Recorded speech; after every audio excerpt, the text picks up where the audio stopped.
Sorry, due to technical difficulties, we had to restart the stream.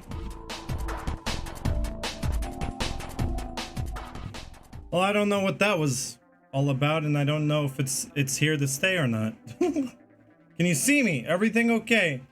I don't know what's going on with the internet today. Hey, that rhymed. Let's hope it stays on.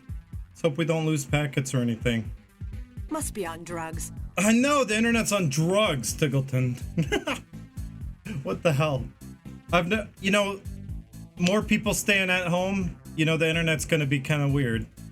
Because more people are using the internet than ever, because of the whole virus kind of problem. So yeah, you're gonna have internet connectivity issues. It's gonna be like this, and I figured in my area it's gonna be worse than ever. Because my internet provider can barely keep my internet connection on anyway.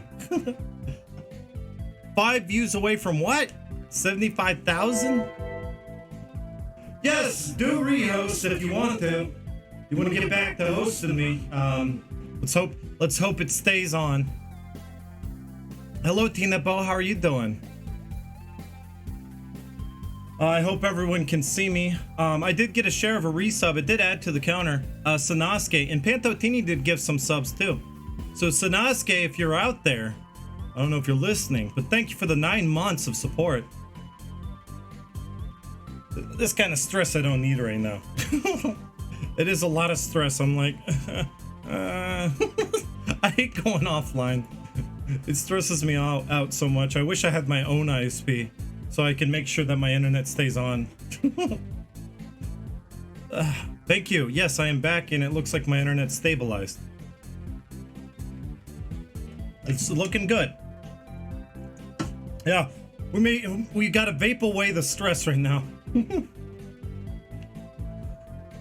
Thank you, Hollywood.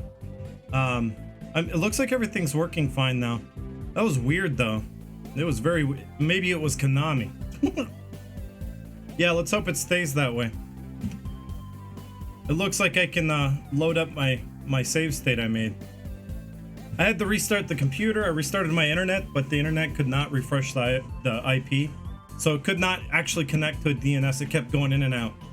So I'm wondering if, you know, the ISP is overloaded. Because that sounds to me like an overloaded internet. Sounds to me like too many people on the internet.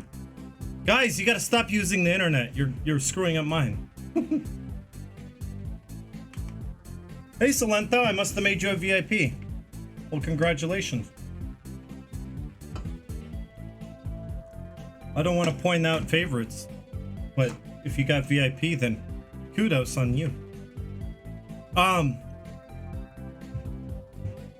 Yeah, stupid internet, right?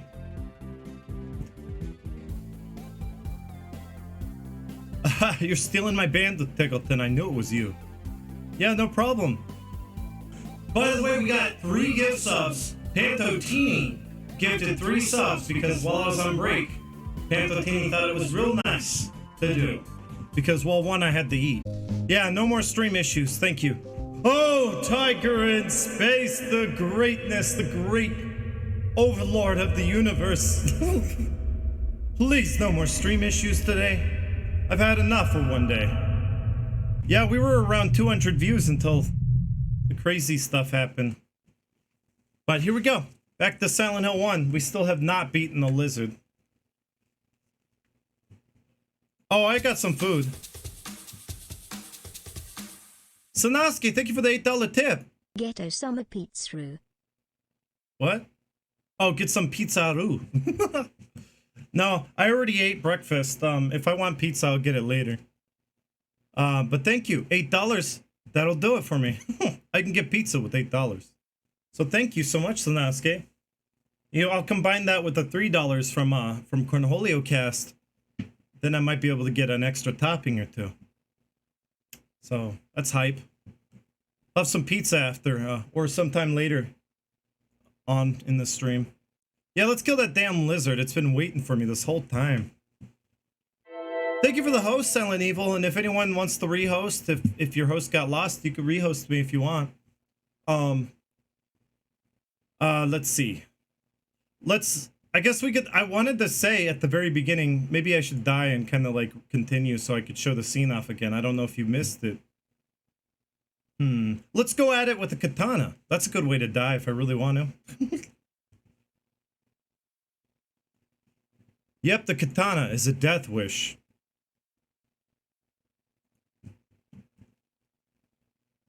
No sound? Okay. That's a problem too. Sound is back. Oh, I don't have the katana. That's right. It's too... How about the knife? That seems like a good way to kill them. Ow! This is gonna be a challenge. Oh boy. Oh boy. Oh boy. No, Harry! Run! Run, Harry! It was your choice to go at it with the knife. Harry, you deserve this.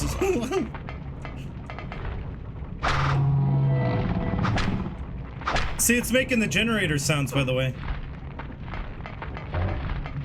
Oh, thank you for the rehost, Antithesis.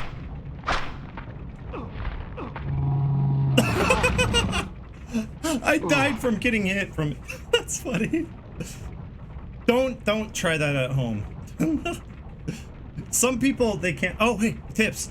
It is not always best to confront an enemy. Rather than wasting bullets, sometimes it is better to run. I can't run. I can't run from that. All right. Continue. Let's see if it reloads that scene. Should.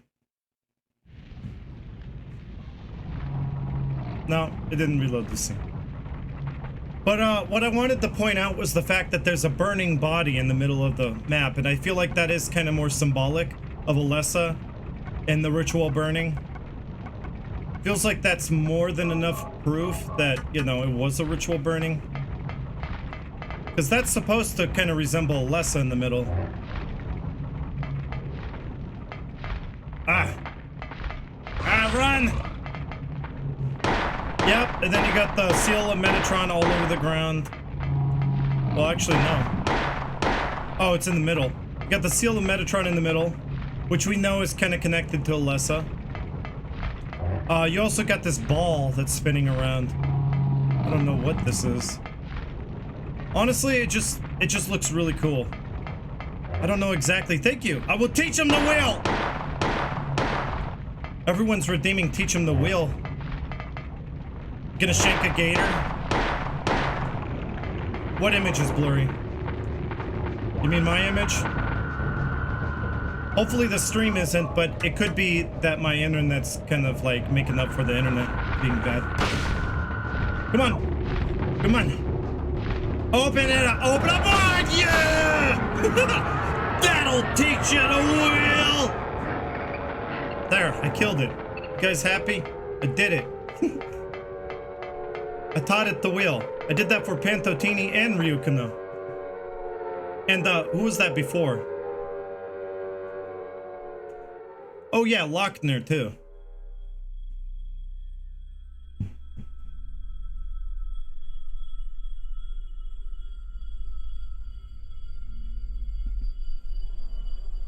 That's what I thought too, Shadow Blazer.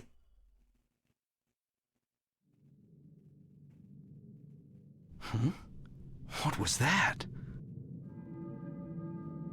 Who in the hell was that? Oh yeah, thank you. Take this! Where am I? This'll teach you the wheel! This is a boiler room? What is going on here?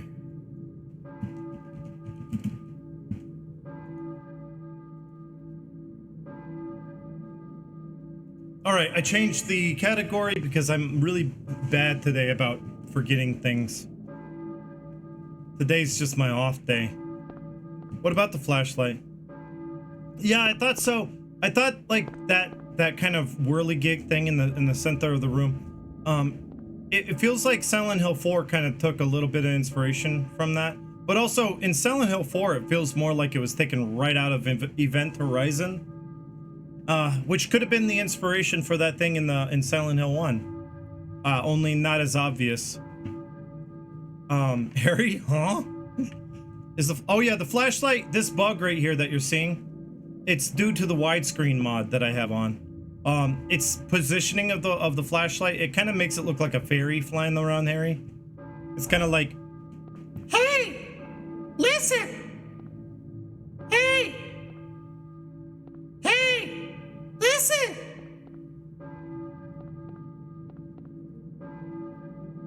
Hey! Listen! Hey! What does Navi want? That's because the when it stretches it out the widescreen, it kind of breaks the coordinates for the flashlight positioning. It kind of, there's no real way to fix that. Even in RetroArch, it does that. It seems like no matter what, if you widescreen hack this game, it's gonna do that. So here's the key. Must be on drugs. That Navi is on drugs. So I got the key, K. Gordon key, which is Kim Gordon. It's kind of named after the Sonic Youth band member, Kim Gordon. And it says Old Silent Hill Southwest Block. Also, another thing I want to talk about is the fact that Alessa, at that point, she does disappear and the game goes back to the normal world, back to the Foggy Town. And I feel like that kind of, the fact that she fades away and disappears at the end of the nightmare, it kind of makes me think that she's only projecting herself in the nightmare. You have to do mommy 3 times in a row to summon Fran. Yeah, where is Fran? I haven't seen Fran at all. Well, Fran has been streaming. Oh, Event Horizon's one of your favorite movies, Stiggleton? It's a very good movie. You know who actually directed and wrote Event Horizon, right? You know that was the person who wrote and directed all the Resident Evil movies? What's his name again? Fran's always lurking. And I kind of like this feeling right here. When you come out into the Foggy Town and you hear the bells, it's this feeling of peace. Church bell, I think. But who was ringing it?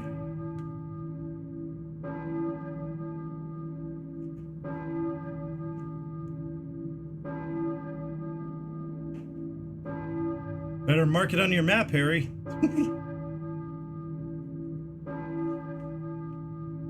Yeah, Alessa doesn't appear in the Foggy World. In fact, later on, when the Alchemilla Hospital, when it changes to the nightmare version of Alchemilla Hospital, you see Alessa in a brief cutscene. You see Alessa walking in the darkness. Kind of, I think it's trying to tell you, oh, Alessa's asleep, and she's projecting, and she's walking around. Paul W.S. Anderson is the name. Thank you guys. And Tui, who got it first. Yeah, that's the person who wrote and directed Event Horizon, but then went on to adapt Resident Evil movies. And the first Resident Evil movie wasn't too bad. I didn't think it was too bad. Yeah, he married Mila Jovovich. And then, you know, the Resident Evil movies that a lot of people hate, I kind of have a guilty pleasure, and I do enjoy watching them because they're so bad. List of teachers. K. Gordon. That's it. I'll note the address down on my map. Okay. Yes, I do have a lot of interest in that Animal Crossing game. But it looks like, you know, most other Animal Crossings. No rush to go and get it. I don't have a Switch. In fact, Switches are selling out. Because everyone's buying a Switch since they're spending a lot more time alone indoors. Because of, you know, what's happening. A lot of people are spending more time inside. So the Switches are selling out. I read that on the news. And you know, Nintendo, they've always had a problem with keeping stock and inventory up. Yeah, Resident Evil 1 is kind of a good bad movie, but then like everything after that is just like, it doesn't feel like Resident Evil anymore. He kind of does his own thing and goes his own direction with it. Yeah, The Room is a good, like, really bad movie, but it's really enjoyable as a comedy. And I don't think it was ever written to be a black comedy, but it sure is funny. Yeah, I don't have a Switch. I have a Wii U, and someone sent me a Wii U. So that was a good place to start. I never had a Wii U until someone, Snedded Gas Car, sent one to me. So now we're finally out of the school. And there is this kind of deep feeling of peace at this point in the game. The church bells do help a lot. And it's like, oh, finally that's over. Because that was pretty rough, the nightmare world. All the, like, rust and darkness and stuff. And now you get to kind of... Even though, like, this is what you were afraid of initially. Well, this is kind of like your moment of respite for a little while. And here's a school bus designed from Kindergarten Cop. That's actually where they got the designs for the school bus, from Kindergarten Cop. Well, because they used that as a reference, a point of reference. They didn't really know what an elementary school was going to be like. And I better get on the bus. Be like Murphy. I have a working PS2. And, in fact, I would have it hooked up if I do have a device to hook it up if I ever want to stream from it. I just haven't done it yet. Because, emulating the PS2 is pretty easy. And I think that emulating the PS2 is really not bad. It's pretty accurate. I'll go ahead and save on the bus. Because I'm on the bus, saving on the bus. Schwarzenegger confirms Silent Hill canon. You know, Schwarzenegger should be the next Silent Hill protagonist. He seems like an average everyday guy. Yeah, Team Silent used Kindergarten Cop to research the American school system. Exactly. They kind of took points of reference from other movies too. It wasn't just Kindergarten Cop, but they kind of researched it in the media. They kind of took everything. When it came to Western culture, they kind of took a lot of it from movies. Oh, Pyramid Head's fit, huh? Well, he's probably really fit because,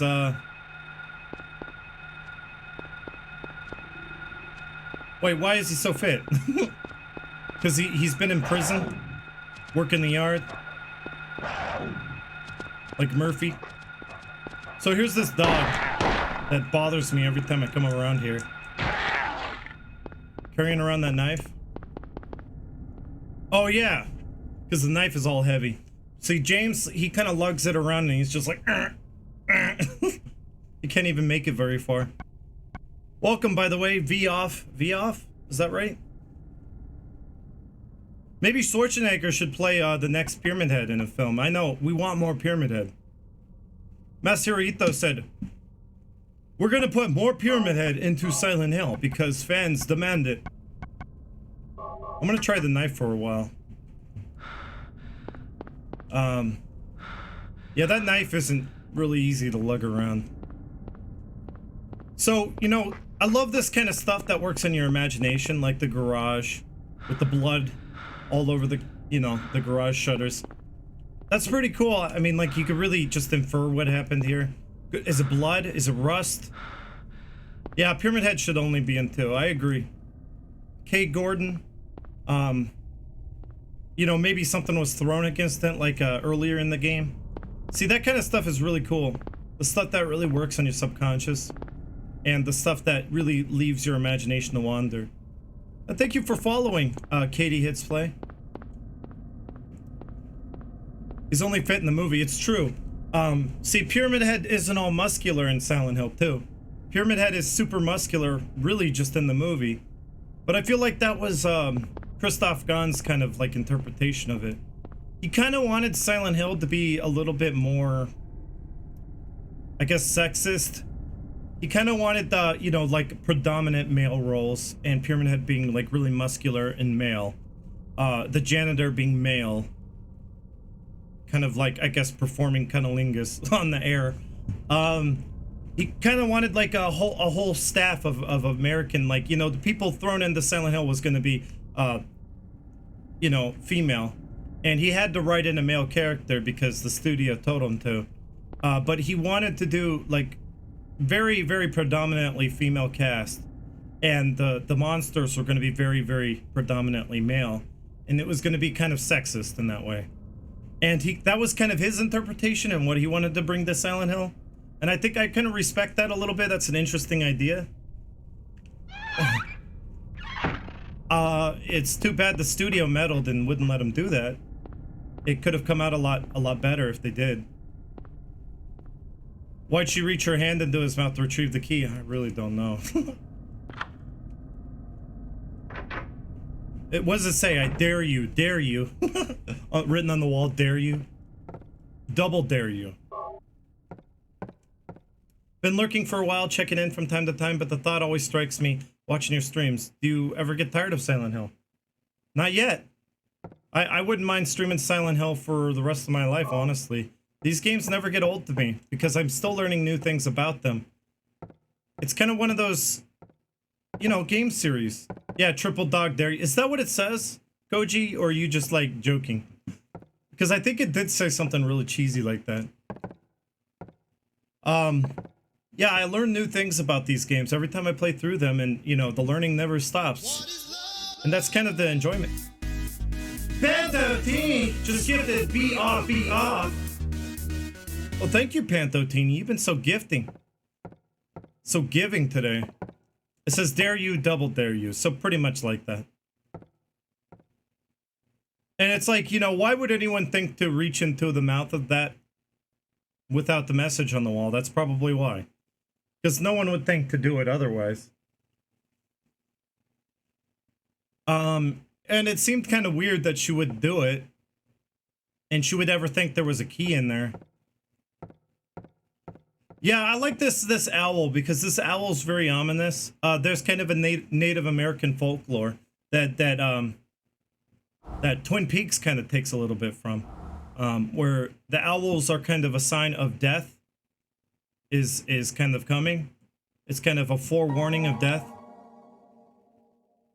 300 bits from Silent Hunter. Holy crap. Not the owls. The fourth kind kind of takes a lot from, you know, kind of uses that Native American folklore about the owls. Yeah, the owls are not what they seem. That's from Twin Peaks. So yeah, I kind of always kind of figured this owl was kind of taken from Twin Peaks. That's why it's here. It's kind of a little homage. Also, it kind of, it's, I mean, look at the dead eyes. I mean, that's kind of where the folklore comes from. Like, you know, it's kind of like, you know, like very ominous. Kind of reminds me of death. And that's what owls are supposed to kind of mean in folklore. That they are a sign of death is coming. Holy crap, Sanosuke! Whoa! Sanosuke, you just made 3 friends by gifting 3 subs!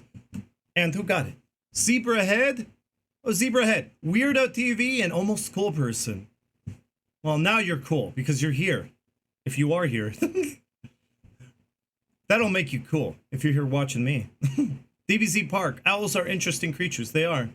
And also the way they move, they kind of have this animatronic kind of way of moving and kind of like, they're also like expert and deadly hunters.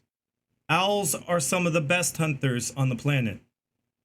They can see like a mile away and they can kind of like pinpoint exactly and grab something with their talons from very far away. They're very good hunters.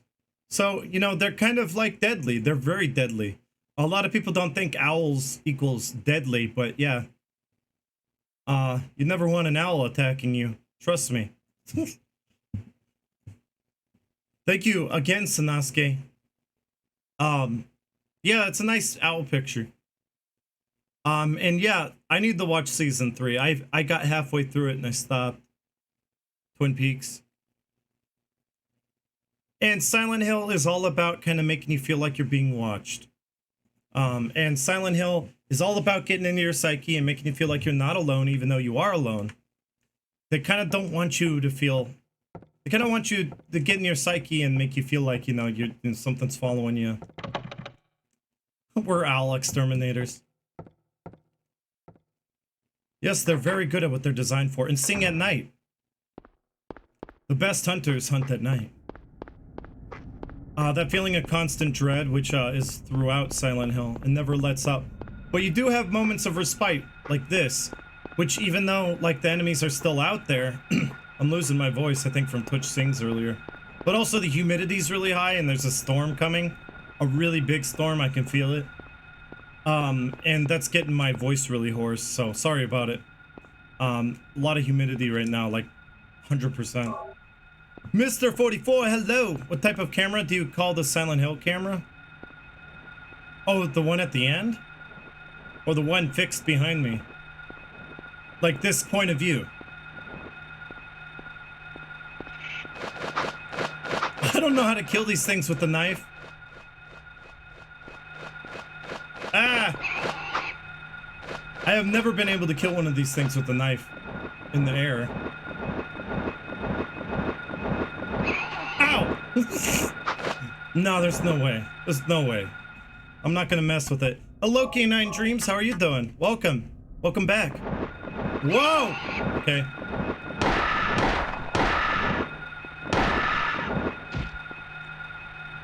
So, yeah, a lot of people would call it fixed camera angles or whatever. It's a little different in Silent Hill. This is a third-person kind of free-floating, free-moving camera. And a lot of people get really mixed up. When I say, you know, fixed camera angle, I really mean, like, I'm trying to rephrase myself. It's a cinematic camera, which is what I would call it. Silent Hill 1 has a cinematic camera.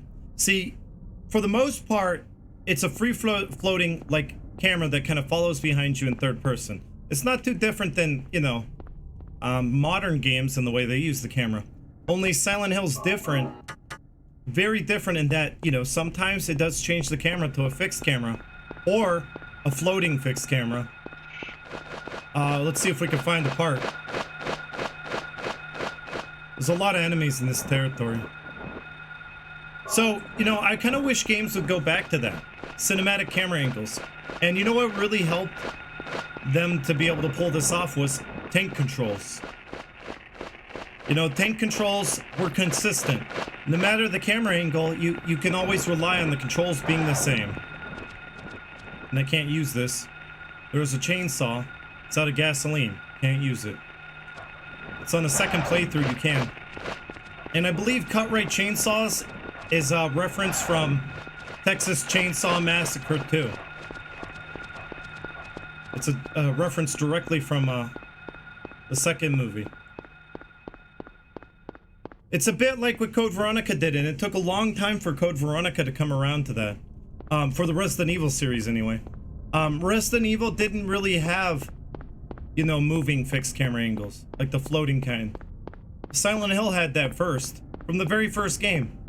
But Resident Evil, it took pre-rendered or a non-pre-rendered environment, a fully rendered environment for them to start to change their direction up a little bit.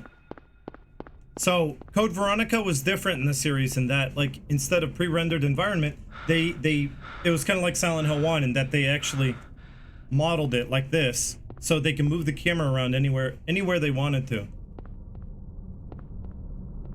And Code Veronica was like really the first Resident Evil, I guess, canon Resident Evil to do it. Here's Red Rum, a reference to The Shining. A very obvious reference right here. It doesn't really comment on it, but it's written in blood. And if you spell it backwards, it means murder.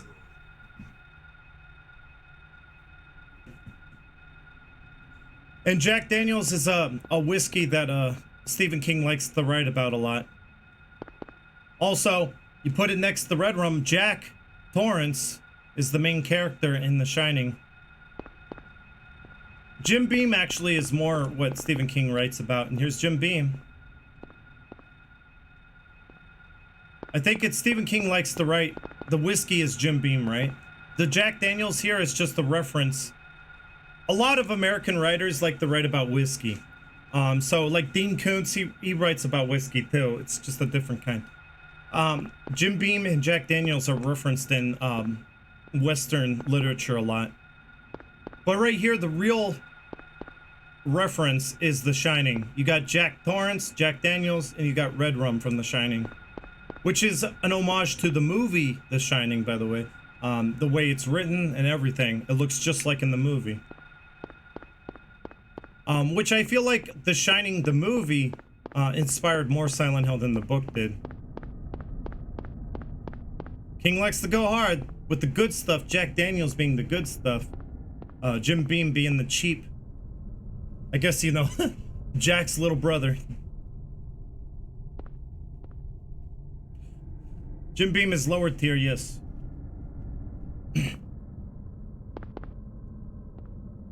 I still like it too. I don't mind Jim Beam. And Jack Daniels, I think, is a cleaner kind of buzz, I guess you would say. So here we are at the Balkan Church.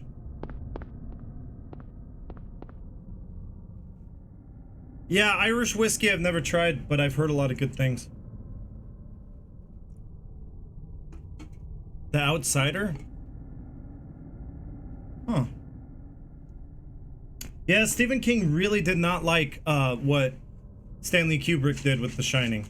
Why? Because Stanley Kubrick took it and made it his own. And Stephen King didn't really like that. Also, he put a meta-narrative that no one seemed to understand. It kind of went over Stephen King's head because Stephen King didn't really see what Stanley Kubrick was doing. He didn't really understand it.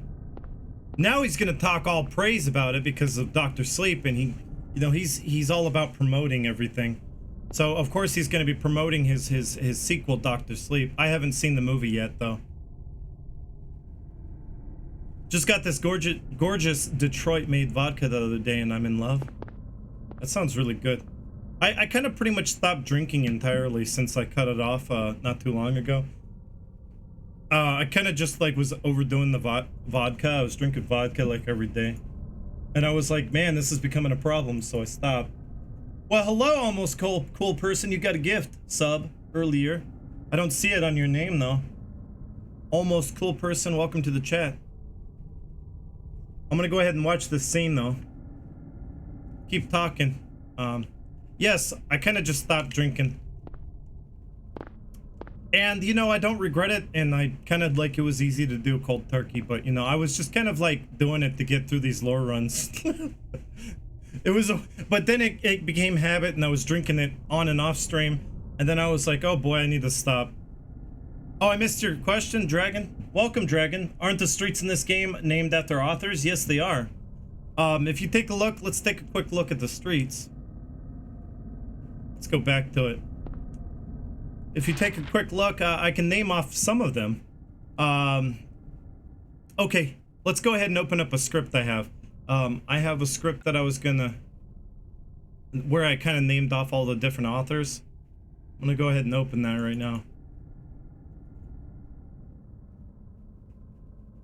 Valentine's Vodka, they made it in Detroit. I got their White Blossom, and it's delicious. Notes of elderberry and citrus. I'm kind of like, I like the taste of alcohol. I do like the taste. So that sounds like something I'd like to try. I'm kind of a, you know, connoisseur of beers and different, like, hard alcohols, but I kind of, like, stopped altogether, just cold turkey. But it won't stop me from having a little drink here and there, but I haven't really been confronted with that situation. Like a social drink or something. Let's see. $20 to $25 range, Caballas. All right, I'm opening up the script right now. It was gonna be a Fungo review, believe it or not. I was working on for a very long time a video that was to complement the real Silent Hill experience, but it was gonna be mostly just me. It was gonna be like the symbolisms and like the different things that inspired, the references and symbolisms. It was going to be an entire video dedicated to what all inspired Silent Hill. And there's a lot of stuff that inspired Silent Hill. So it was a big project I took on. But I announced it during the Guy Seehee stream. And you know, that was a big stream. And you know, Twin Perfect jumped on that as soon as I did, and got it out before I could get my my video done. So I kind of, I got discouraged and I didn't want to continue with it because it's like, they already beat me to it.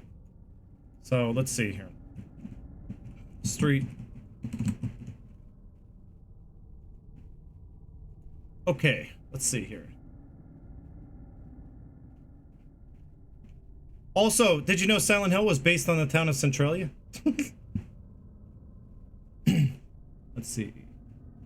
There's a lot of stuff here.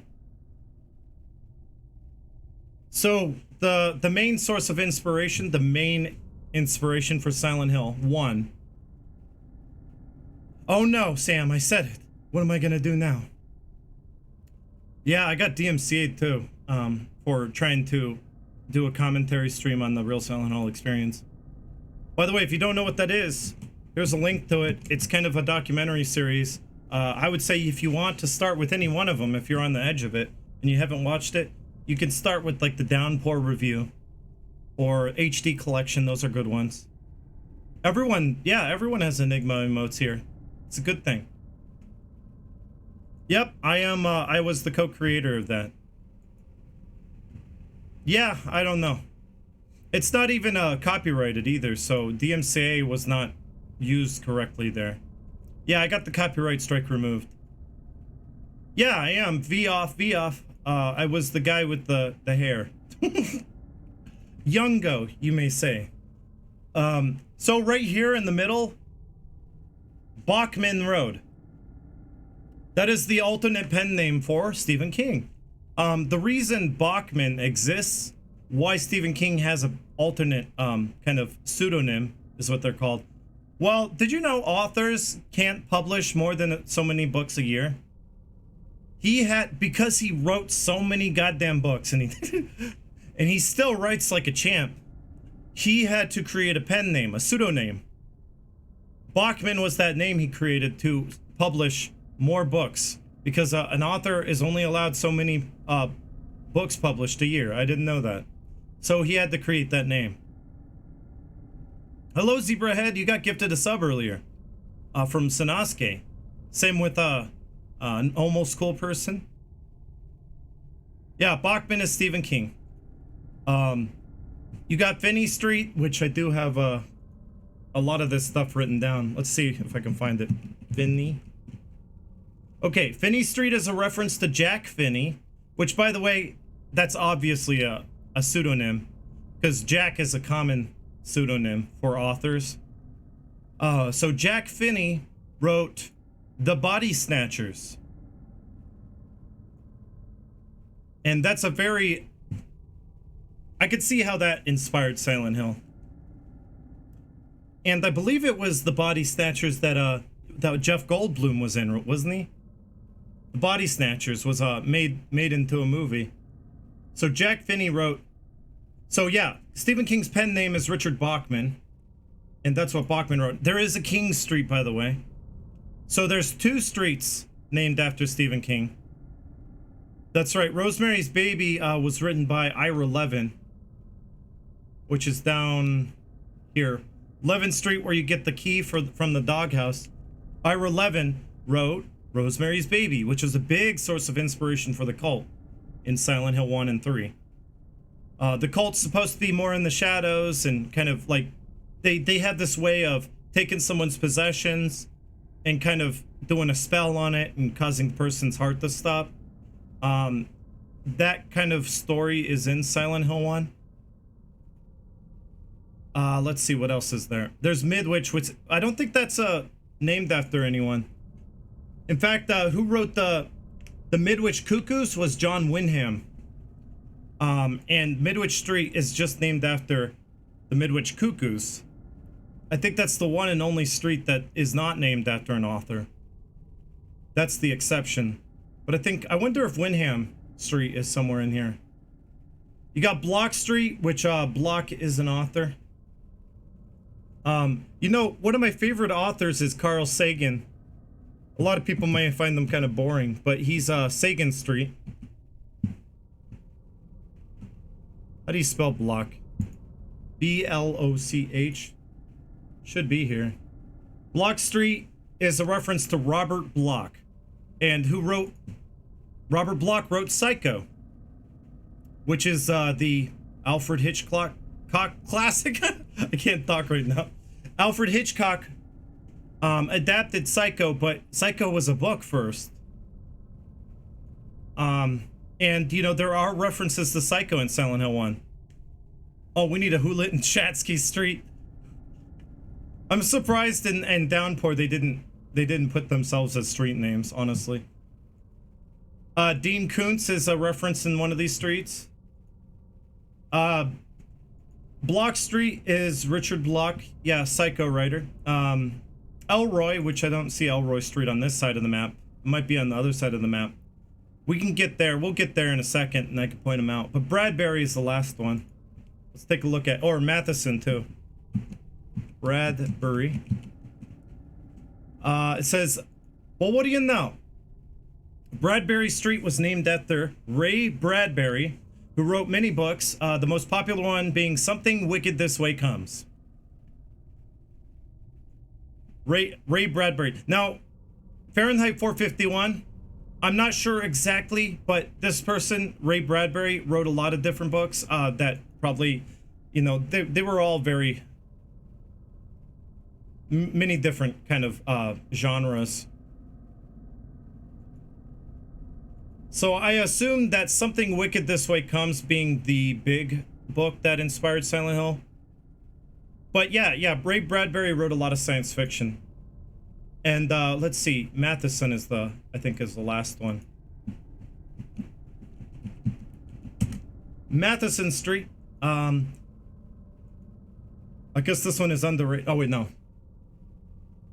Oh, by the way, we're gonna get to that as soon as we get to the other side of town. There's a lot of streets that are named after very obscure horror writers. Very obscure. Oh, Fran's here. Hello, Fran. Almost there. You're almost there, Fran. Richard Matheson wrote Hell House. Actually...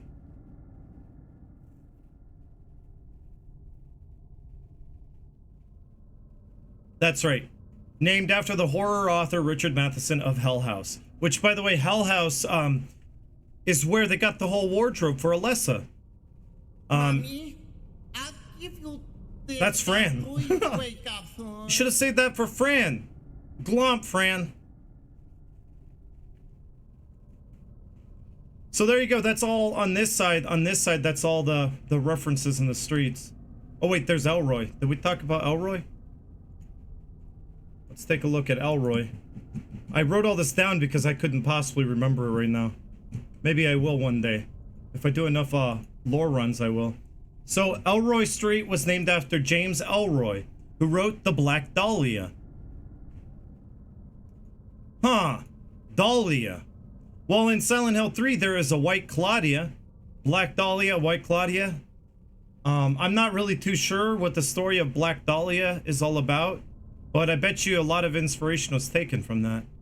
I'm not too sure what the story's about. I gotta read it. So I gotta catch up on this stuff. This town is full of monsters. How can you sit there and eat pizza?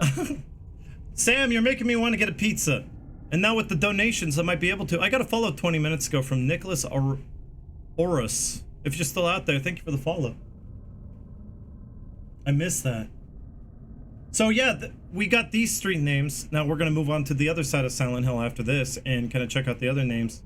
But yeah, they're all named after everything that inspired Silent Hill 1 is in the street names, and it's in the game as paying homage to the original creators. And I think that's really nice to do. I think that's a good thing to do.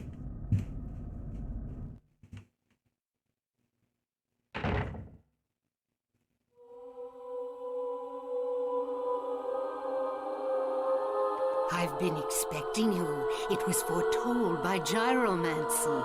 Whoa. That was pretty good. Were you ringing that bell? For a vacation. I just got here. I've been expecting you. It was foretold by gyromancy. What are you talking about? I knew you'd come. You want the girl, right? The girl? You're talking about Cheryl. I see everything. You know something. Well, thank Tell you, me. Gargle. Stay back. Nothing is to be gained from floundering about at random. You must follow the path. The path of the hermit concealed by Flauros. What? What are you talking about? Here, the Flauros, a cage of peace. It can break through the walls of darkness and counteract the wrath of the underworld. These will help you. It kind of looks like a puppet combo games. Did you know? Make haste to the hospital Their games were designed to before look it's like too this. late. Wait, don't go yet.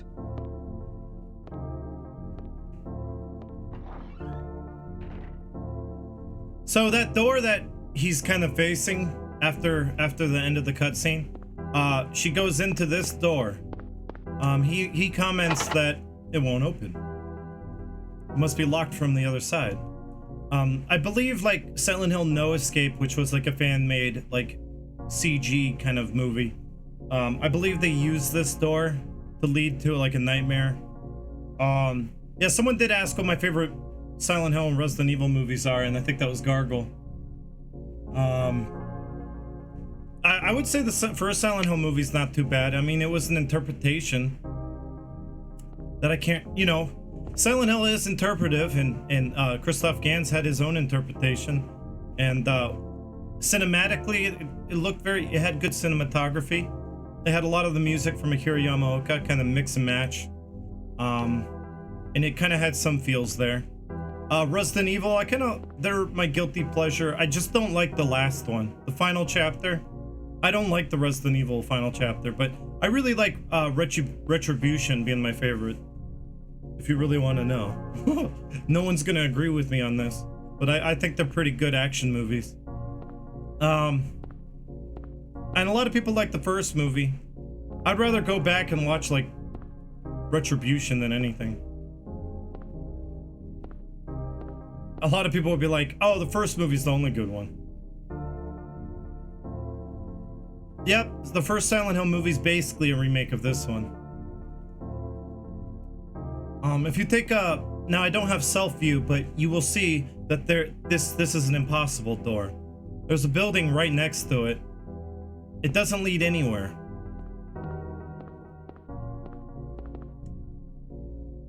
And also, most important thing, Bible.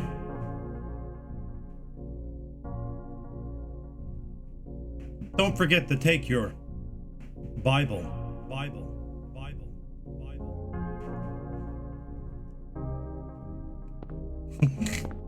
There you go, Tiggleton, Kevalis. Oh, right here. What is this called again? Kind of looks like that thing from Legend of Zelda, right? It's kind of a real mythological.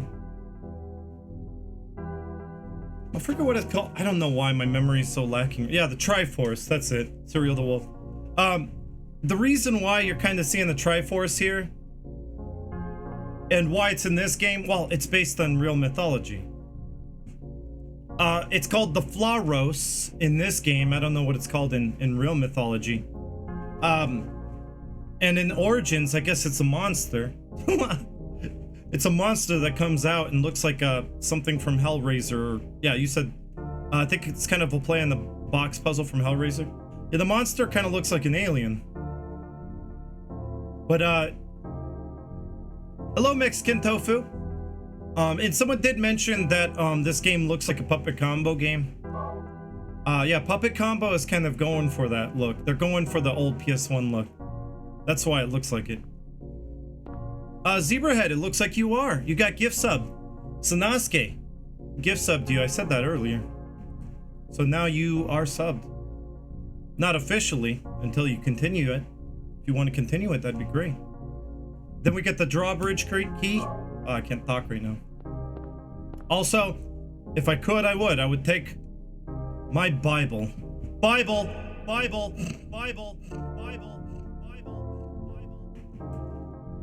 I kinda wish I could. And then I could vanquish the horrors with my Bible. I'd read a verse, I'd be like, "Art thou man or foe?" I don't know, really. I don't think the Bible really has that line. So yeah. Just read verses and be like, "The power of Christ compels you," and then the monsters would be like, "Eee!" The Bible would be useful, I mean.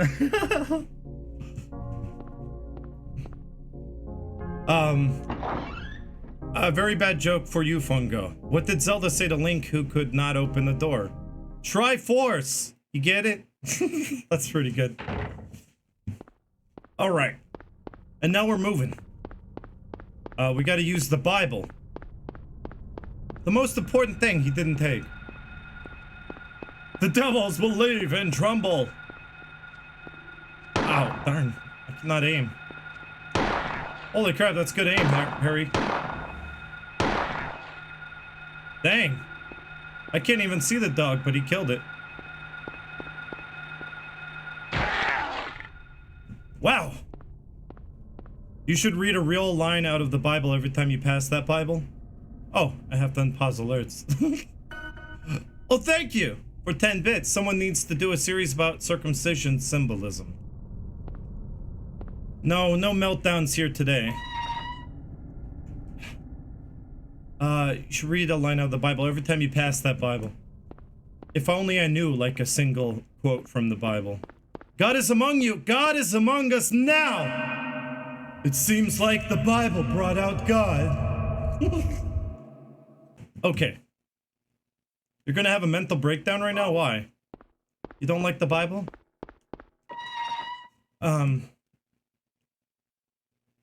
How did Link win the basketball game? He used his hook shot. Oh, I get it. I didn't think about it. Here's the Hell gas station, by the way. Pray to the downpour in space. Oh, holy downpour! May you not exist anymore. There. There's the Hell gas station. Based on the real Shell gas station. It's a real gas station. Super Tuesday. 6 cans of Formula Hell. But it's Friday. Friday. Gotta get down on Friday. I already did a Twitch sings of that song today. Oh, there is a Rebecca Black emote. Oh my god. You're quick to that, David. It is Friday, though. So we have to wait till Tuesday to come back for the 6 cans of Formula Hell. Sounds like an awesome deal. Oh yeah, I didn't go in the garage, did I? Oh wait, no I did. See, I'm playing on a new game. I don't have a save. This is the PAL version of the game, which is my first time ever playing the PAL version, by the way. This is different. Someone pointed out the fact that when you pick up handgun bullets or shotgun, whatever, any ammo, it says take them instead of take it. So it pluralizes it. This says take it. But when you pick up like handgun ammo, it says take them. I guess that's more correct. I think that was you, Yomi Ichmoy, that you said, you're the one who said that. Nah, Downpour is not too bad in terms of like, if you don't really treat it like a Silent Hill game and you don't really give it too much credit, don't act like it's smart or anything. Downpour is not very smart. So I wouldn't want it to not exist. It's not really that bad. Functionally terrible, I guess you're right. There's a lot of mechanics that don't really seem to make sense. There's a rock drill, which you can only pick up if you have gasoline. Now, after you beat the game, you get access to a gas canister. You could use the gas canister to fill up either one. Now, you get a choice of the chainsaw or the rock drill. Well, if you ask me, the chainsaw's the better of the two. But it's really your choice and how you want to go about it. It could have been so much better. It's pretty horrid, I agree, Sam. See, what Downpour didn't get was that the town of Silent Hill is trying to get through to your psyche. It's trying to get through to you. While in Downpour, it's trying to get the Murphy psyche and get to him. Well, that doesn't really work on us as an audience. We're just like, whatever. I mean, they kind of got it, but not completely. Oh, here's the other map. Can I look at it now, or do I have to wait? I guess we'll cross the bridge first. It has to work both ways. Like, see, what Silent Hill does is it gets through to your psyche, but it's also kind of getting through to the player. But for more than anything, you're the player, and it's trying to get to you.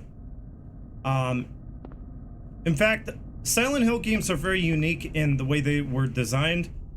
Team Silent designed the entire games with the whole thought process of what are the players going to feel? What are the players going to think? What the player. The most important thing here is how the players are affected by this. And then when you got, like, you know, Ghost Dad. It's snowing out this time of year. Something's gone seriously wrong. You got Ghost Dad following Murphy around. Is it Ghost Dad? I don't know. Let's just call him his dad. Murphy, you killed a guy, Murphy. It's not very scary getting him, like, he's getting in the Murphy's head and you're just sitting there watching a movie play out.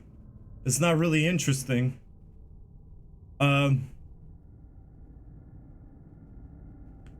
here we go. The best scene of the game.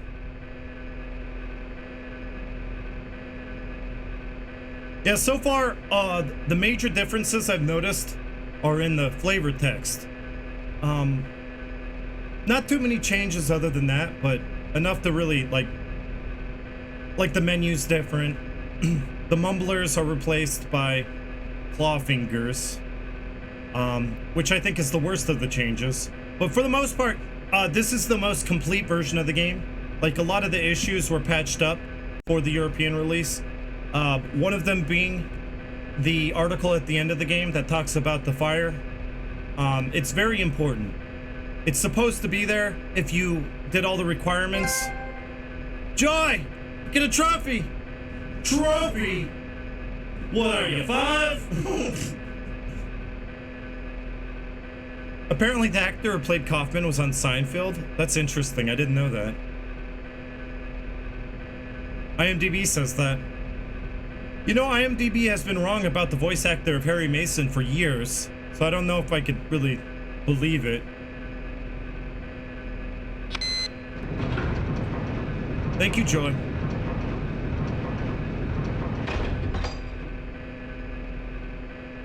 And I love the way the tension builds. You're crossing over into unknown territory.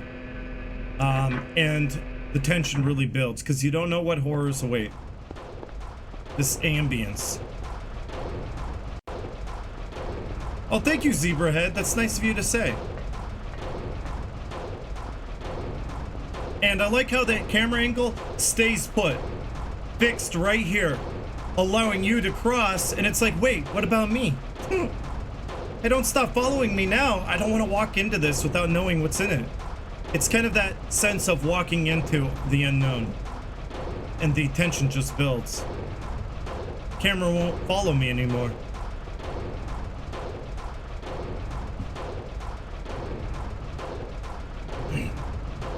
So this cinematic camera, you know, is sorely missed in modern horror.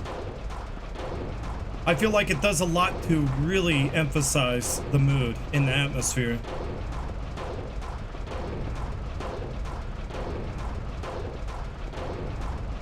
Yeah, that's right. In Downpour, there's a contradictory ending. Kind of contradicts everything. It's like, what was all the fighting for? It's a plot hole, you can call it. And that's kind of sad that they didn't think of that. Also, yes, you can get different endings just by reloading. Here's some handgun bullets, I'll take them. Now we're going into the police station where it kind of talks about the cult. It talks about the drugs and the cult influence of the town. And it gives you an idea just how secretive they are. Which is why in the real Silent Hill experience, I was really against them getting a name. I was really against the cult having a name like the Order, because that kind of makes them less mysterious. Here in Silent Hill 1, they don't have a name. They're just investigating some drug that's being kind of like, that's around town. It seems to be just specific to this region. So they're really just investigating the drug trade. Right, I want to take a look at this map and kind of tell you where... Well, we know Sagan Street is the main street that we just crossed into town on. Sagan Street, Carl Sagan, who is what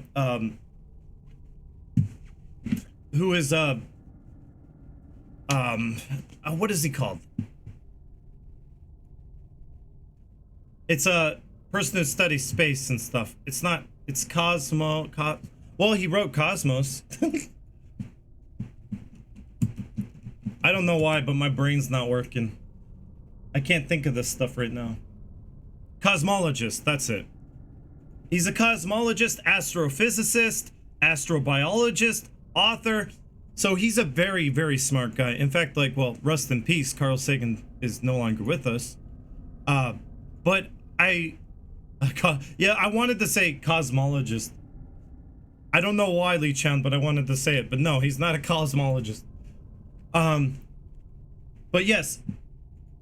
Wait, no, he is a cosmologist. Wait, what's the person who's cosmetic, who does like hairdressing and makeup?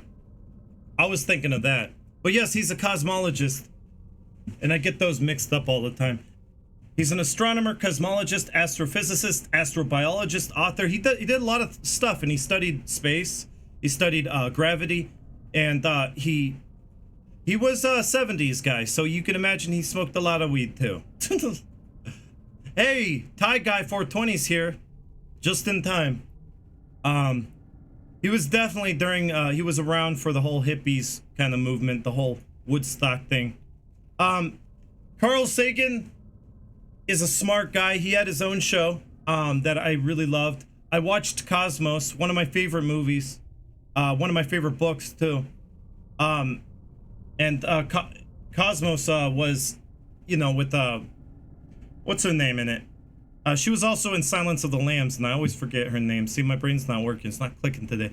But that actress, if you guys can remember, also it has, what's his name in it? Here, let me look it up. A lot of this stuff I can't really pull up out of nowhere.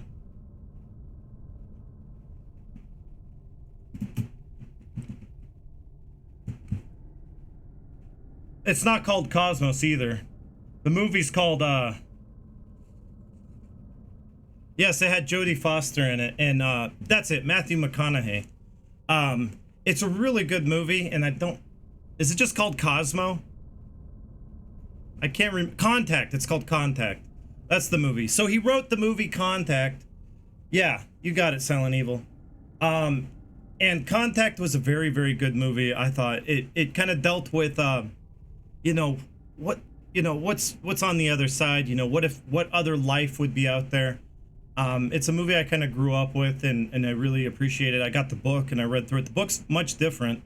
But Carl Sagan, you know, is most known for his astronomy and like the cosmology. He came up with a lot of theories of the universe. And he was the one who kind of threw around the idea that, you know, like, that the fact that no other life exists in the universe would be improbable. And he was a pro-life. Well, you know, that's not really the important part, Tickleton. It's that just great unknown, that great leap into the unknown. That's the most important part of the movie. But I agree with you there that when you find out what the ending is, it's kind of like, what? Michael Crichton, that's that street right there, Michael Crichton, who wrote, wasn't it the guy who wrote Sphere, which is a movie about space, which I think Dead Space took a lot of inspiration from. Michael Crichton wrote Jurassic Park, you name it, he's written it probably. Michael Crichton's huge. I kind of want to look them up so I can tell you which ones were the big ones, the biggins. Let's see. Congo. Eaters of the Dead is a big one. And Eaters of the Dead is a novel about 10th century Muslim who travels with a group of Vikings to their settlement. Eaters of the Dead is narrated as a scientific commentary on an old manuscript and was inspired by two sources. It's kind of like a biblical-like story, it seems. But that's a big inspiration. Mist monsters. It says right here, in battles, it's all culminating in battles with the mist monsters. Interesting, because what are we fighting? A lot of mist monsters. So that's kind of a little bit of inspiration for Silent Hill right there, was Eaters of the Dead. Congo, kind of somewhat an inspiration, I'm not sure what parts. But, you know, Sphere is a big one. Sphere deals with, like, doppelgangers and oh my god, it's so deep. That book, I can't tell you for sure what it's all about, but Dustin Hoffman was in it. Yeah, the movie 13th Warrior is based on Eaters of the Dead. You're right, Real Fader. So, you know, Michael Crichton is a major street. In fact, I've noticed that the bigger the street, the more influence they have on Silent Hill. So they purposefully name the streets, the bigger the street, the more inspiration that author has had on the game. It seems that way anyway. It's because right here you got Koontz Street, Dean Koontz. And like I said, the biggest source of inspiration for the whole opening sequence, the darkness taking over town, the monsters, the darkness, the abandoned town, all came from Phantoms, which is a Dean Koontz story and book. Also, did you know, I think he directed Phantoms too. Or did he write the teleplay? He wrote the screenplay, I think.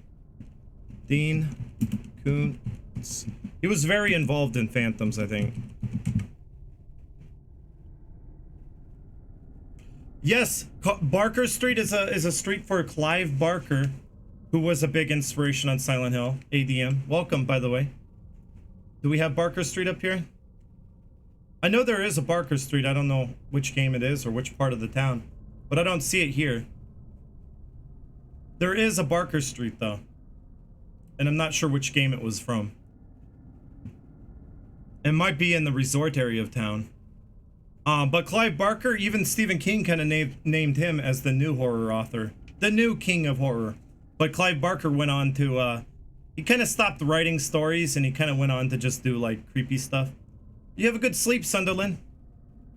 And a lot of Clive Barker's, like, stuff is kind of S&M, which is kind of what inspired a lot of Masahiro Ito.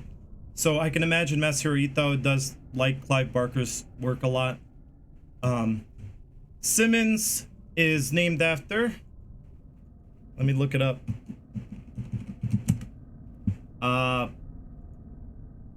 Simmons Street was named after Dan Simmons, who writes a lot of science fiction and horror. No one book I could point out being a big source of inspiration. I kind of just wrote it in. There's Wilson Street. Let's take a look at Wilson.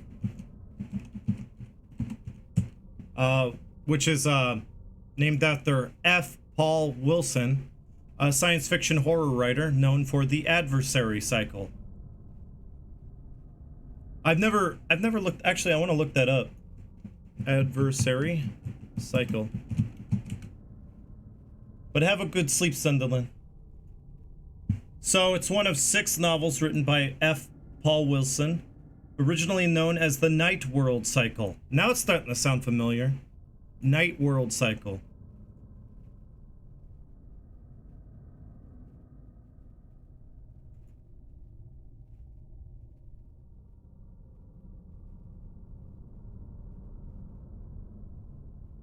Not really much on the book here, on the wiki. But it sounds to me like the world in his books is kind of like based on cycles, which Keiichiro Toyama did take a lot of that, probably a lot of inspiration from the Adversary cycle, honestly, for the Siren series, because you're basically going through loops and cycles in Siren. You going through cycles, and history keeps repeating itself, and you keep going through the same cycles until you change one thing. You have to change the loop, and then you kind of progress the game that way. It seems like Keiichiro Toyama took a lot of inspiration from that. Princess Lulu, hello and welcome. Oh, and anyone else I might have missed? I am glad you're going over all the lore and inspirations, because I didn't even realize this and have watched this game a lot. Really, Real Fader, that's awesome. Well, it's good to have you here, and I've never actually gone through each of the names in such a detail before. Figured why not? Now is the time. So what are we missing? We got Kuntz, Crichton, Sagan, Simmons, Wilson. Now in the resort area of Silent Hill, we're gonna find a lot more to kind of look up. So we'll wait till that part. So that's it for now. Now let's go into the police station. Uh-oh. This is your first time probably seeing a romper, which they're completely deprived. I'm about to get hit by a bird. They're completely sensory deprived. They kind of look like they're in a suit. You look closely, they kind of have a collar on. They kind of walk around on all fours like a dog. And I think it's a really cool monster design. And I think a lot of the inspiration was just like, you know, they kind of remind me of just men kind of galloping around in the sensory deprivation kind of suit.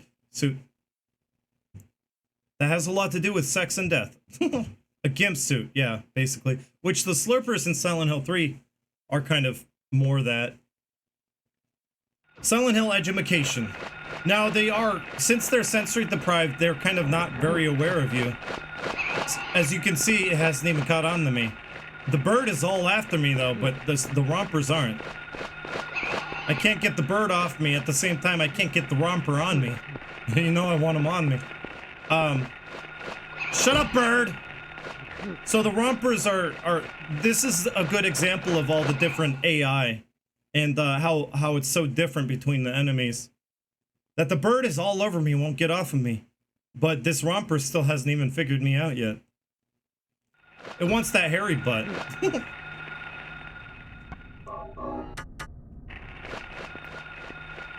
So yeah, they are probably the easiest enemies to get around. But if you run directly into them, yeah, that's not a good idea. They could definitely see you if they're facing right towards you. And that's really all you have to avoid to get around them. Just don't get in front of them. Shut up, bird!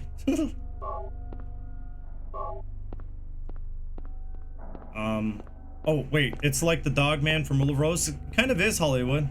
The dog man, or stray dog at the end of Rule of Rose, has a similar intention. Let's go ahead and, well, I do point this out, but I don't have self-view on, so it's harder to see. But right here, you can kind of see it. It says, no chickens allowed. There's a sign that says no chicken. And then right next to it is a anti-drug poster, which shows half a skull. And it says drug. This is your brain on drugs. Remember those commercials? That's kind of what it's a reference to. Must be on drugs. Well, we're gonna talk a lot more about drugs now. Maybe a reason why that's there, that poster, because, well, they're actively investigating some narcotics. And this one is a memo about Officer Gucci. There's a memo on the desk.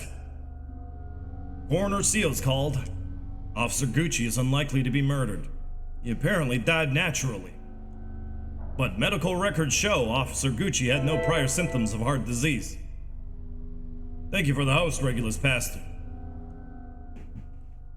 So, Regulus, welcome to the stream. So this memo kind of shows you that people are dying, unexplained deaths from like heart failure.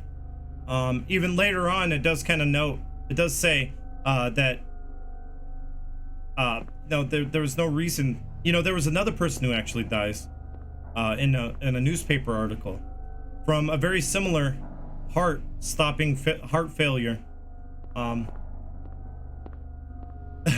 Gucci's note was so powerful. Well, Christoph Gans just took names from the game to make his characters. I have no idea why he couldn't keep Harry Mason, or, you know, why did he come up with the name Rose da Silva? I don't really understand. But then he kept Officer Gucci in the game, or in the movie. So yeah, all that memo is supposed to imply is that, you know, someone died from unexplained. You're supposed to, a lot of Silent Hill 1 is inference. You connect the dots. It's kind of like what I do when I come up with these crazy theories on all the rumors of Silent Hill. You take all the rumors, you put them into a pot, you connect all the yarn, all the little pieces that connect, and you connect the dots. That's what Silent Hill works a lot on. You got to connect the dots. Yeah, don't even put Kaufman in the movie, right? Kaufman is just as important as Dahlia. Dahlia and Kaufman need to be in this story. And well, they weren't really telling the same story as Silent Hill 1 though, in the movie. They were trying to tell a different story that didn't really make sense. Didn't really need. But this story is very important. So let's see if it's changed any. We are playing the PAL version, so I don't know if it's any different. There's something on it. Product only available in selected areas of Silent Hill. Raw material is White Claudia, plant peculiar to the region. Now, peculiar in this case is quite peculiar. No, peculiar is used in this grammar, in this sentence, as White Claudia is a plant that's particular to this region. It's kind of odd to be, but it is only specifically in Silent Hill. That's what it's trying to say. It's odd, but it's in Silent Hill and exclusively Silent Hill. A plant called White Claudia. Manufactured here, dealer equals manufacturer. And this kind of shows just how far into the investigation they have gone. Not very far. They can't really, they haven't even figured out yet if, because White Claudia does grow in this region, they haven't really figured out if White Claudia is manufactured here, and if they do manufacture it here, you know, are the dealers the same people that are manufacturing it? So it shows that they, honestly, that's just to show that they haven't really come far into the investigation. That's the whole reason for this memo. It shows that they're not far into it at all. In fact, we as Harry Mason learned that a lot more than they have. We kind of like piece together little bits of detail, and we find out that Kaufman's kind of involved. Yeah, so what we can infer is, well, if you've ever read Rosemary's Baby, and you know there is a street named after her, after the writer of Rosemary's Baby, Ira 11, we can infer that the cult is kind of taken from that movie, the book, more than anything. The cult in that book is kind of one of those very, very kind of in the shadows cult. That's the most scary part of it, is that anyone could be in the cult. Literally anyone. You don't know who you can trust. And that's kind of like the cult here. Literally anyone could be in the cult, and you don't know who you can trust. And they kind of have the same ability to take a possession of someone's and cause a heart failure. You know, in the movie, they took a glove of someone and that person's heart stopped. I didn't read the book. So the cult's able to do magical spells and cause people to die. You know, to impede the investigation. That's the whole reason.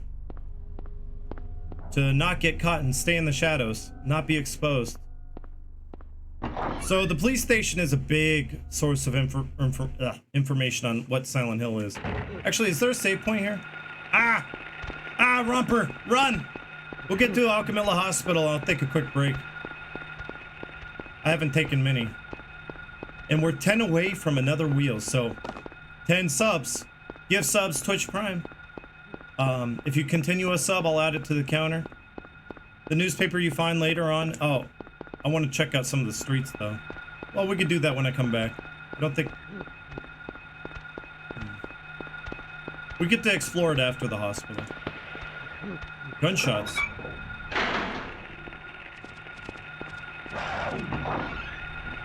Oh, really? It has a different text? That's interesting. I can't wait to see it. I wonder how different it is. Alright.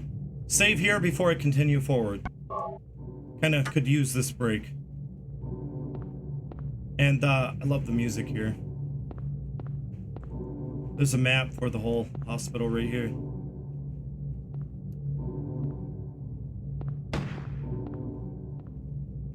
Did you hear that?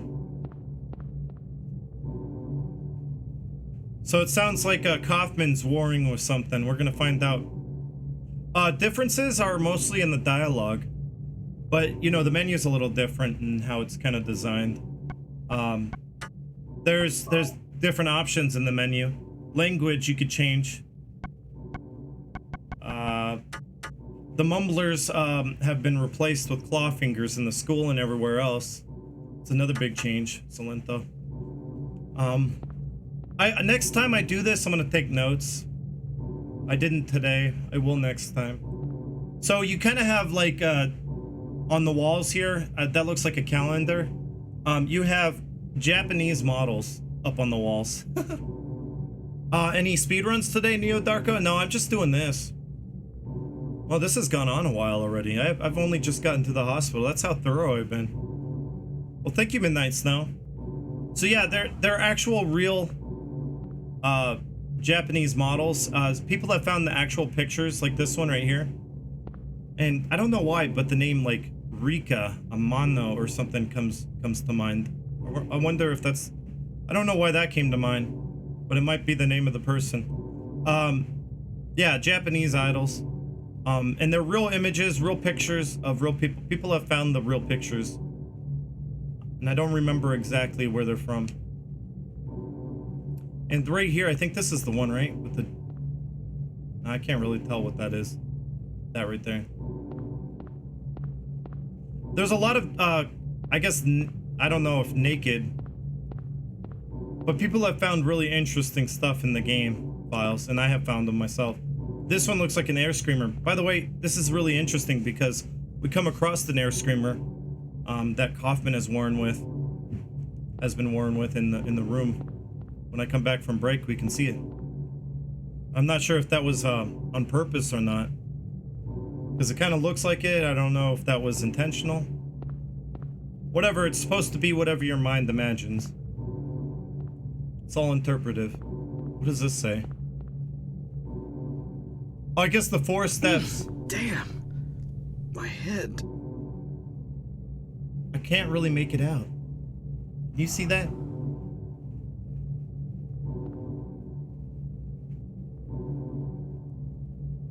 It's gibberish. It's gibberish. It's insanity.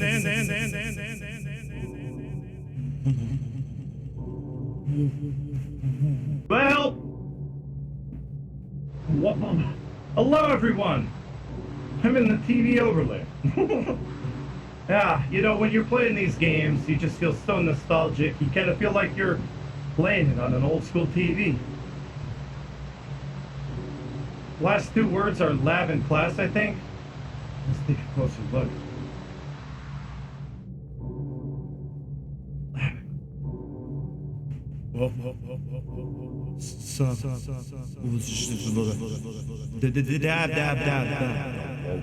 I don't know what it says. I don't. I really don't. Okay, I'm gonna go in a quick break and I'll be right back. Maybe it's in Swedish. I think that's a good... We could just settle on that. It's in Swedish.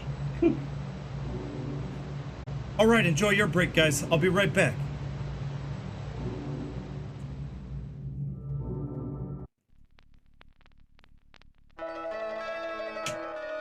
Oh yeah, real spooky stuff. You know, this song could use a lot of rhythm of the night. Oh yeah, I got a gift sub. Guys, if you were... I'm sorry, I always forget this. When I have to do two Twitch sing songs, I have to gift a sub. So we're gonna find out who gets this and gift it right now.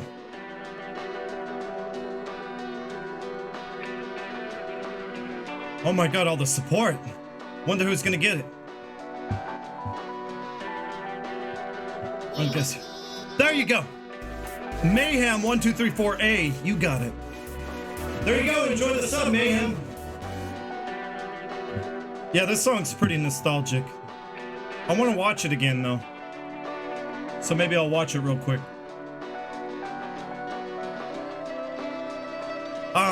Believe it or not, that's a mandolin, not a guitar. And the mandolin is kind of like a not very well-known instrument. I always thought it was so weird. I was like, what is this instrument? I've never heard it before. I had to research it and I found out later it was a mandolin, which is this, it's just a really weird, kind of guitar-like, it's kind of like a guitar. Let's see if I can look it up.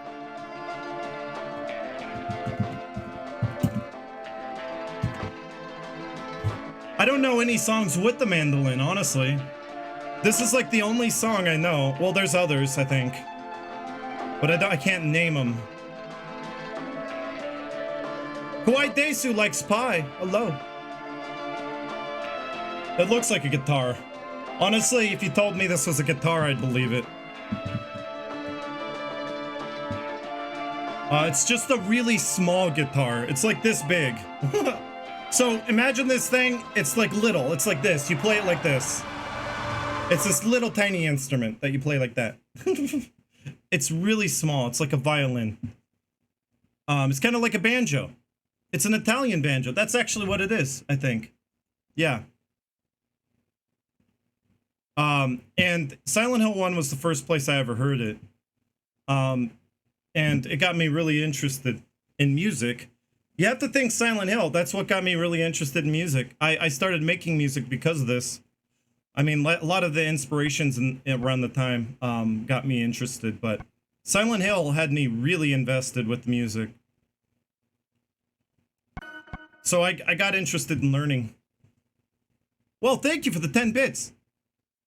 What's the meaning behind the fear of the blood tends to create a fear for the flesh?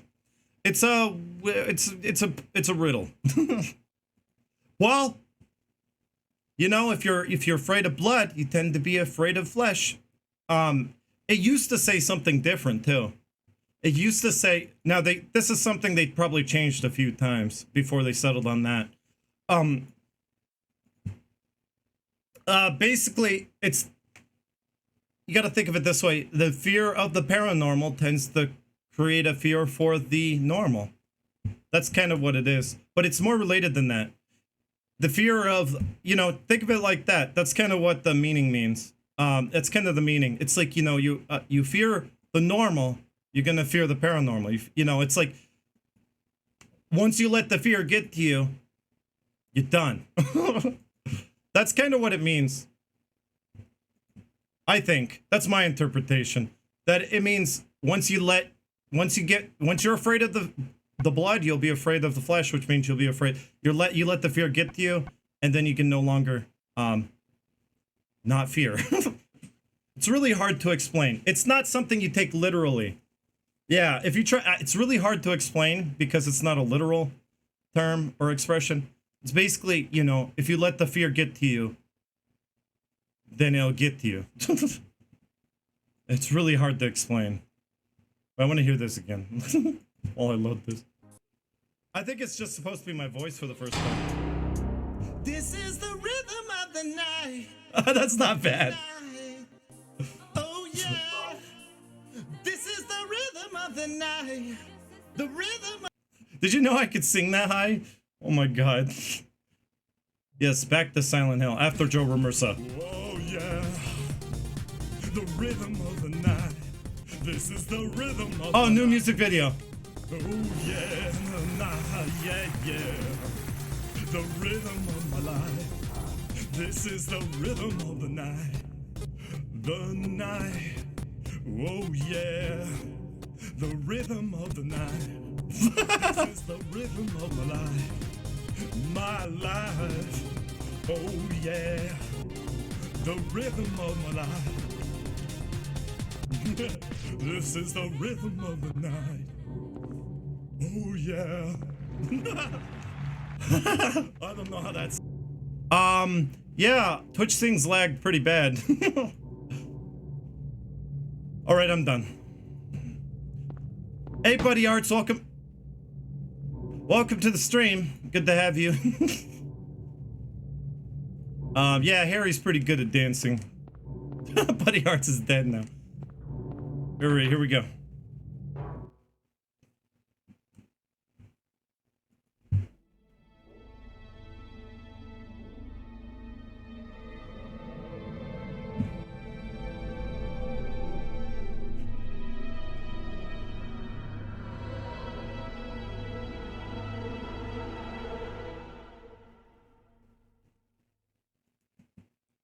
Maybe Kaufman is afraid of the blood. Hold it.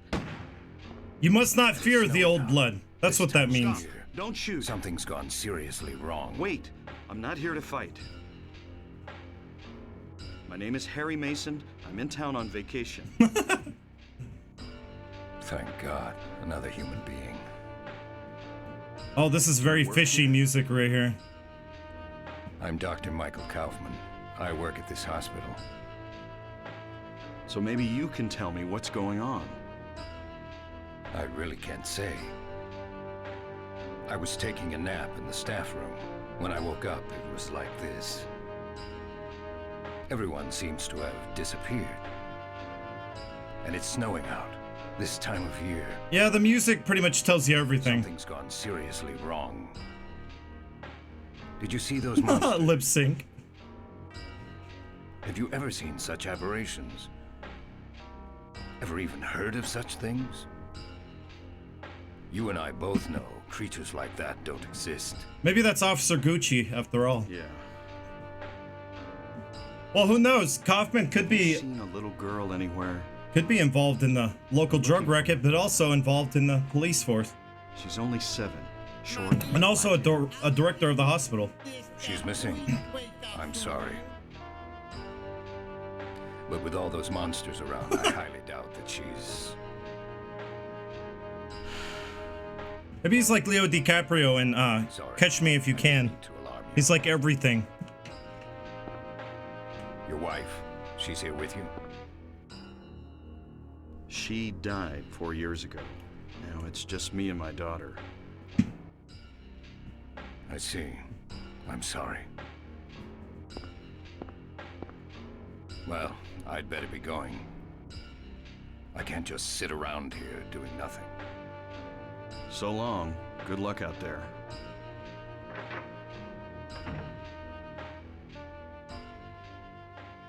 Does his line change there? Doesn't he say, I can't just sit around, we don't have time to sit around and flapping our gums. Doesn't he say that? Or did he say that too? Because at the end, I could have sworn he said something different. I don't know. I gotta take notes next time. Hello, Quesadilla. How'd you know I was drooling off camera? All these are dead now. Alfred Minerva, hello. That's in the side quest. Oh. Guys, side quest. We can get a trophy. So, what was I gonna say? Yeah, the music, the most powerful part of the music is that it infers everything. That's kind of what I liked about the music in Silent Hill, is that it tells a story in itself. So right there, you kind of get an idea that Kaufman is not to be trusted just from the music alone. Hey, Alpha Manova, you like the singing? That's good. I'm glad you enjoy it. Also, a fear for the blood tends to create a fear for the flesh. It's talking about the old blood. You must not fear the old blood. Oh wait, no, the saying goes, fear the old blood. Oh, cause. Some say cosm. Imbue us with your eyes. I don't know what he says. Says something about cause, or some say cosm. I wonder if a Glophodus was a drug. Yes, a Glophodus is kind of explained in Silent Hill 3. It's a red liquid that is used to dispel demons. But, of course, that's not explained here, in this game. It's explained in 3. See, 3's intention was to explain the first game.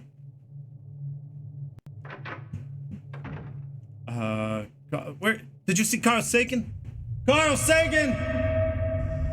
Oh, he's that star! The shooting star! Carl Sagan, I love you! At least I know he's still out there.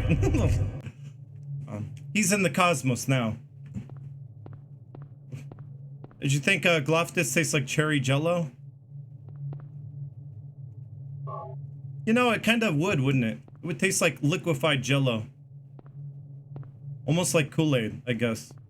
Best way to describe it. Cherry pie? Oh, that would be good. Liquid cherry pie.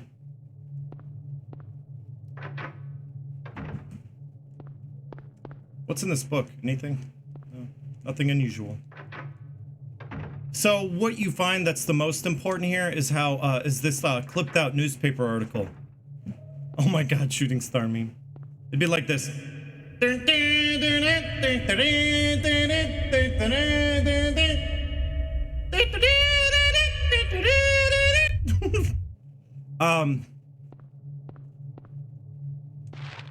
So this article, you connect it to Kaufman. Because, well, it was in the room right next to the Kaufman, where you meet him. Ah, do you hear our prayers? I gotta remember that. It's like I know a lot about Bloodborne, but I don't remember, I can't memorize lines.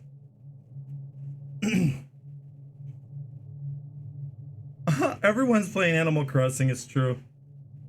You won't see me playing Animal Crossing on Twitch. I do survival horror and I stick to that. So you know, you know that I'm not gonna be playing Animal Crossing. There is a newspaper. The article's been clipped out. So you're like, well, that didn't seem very important.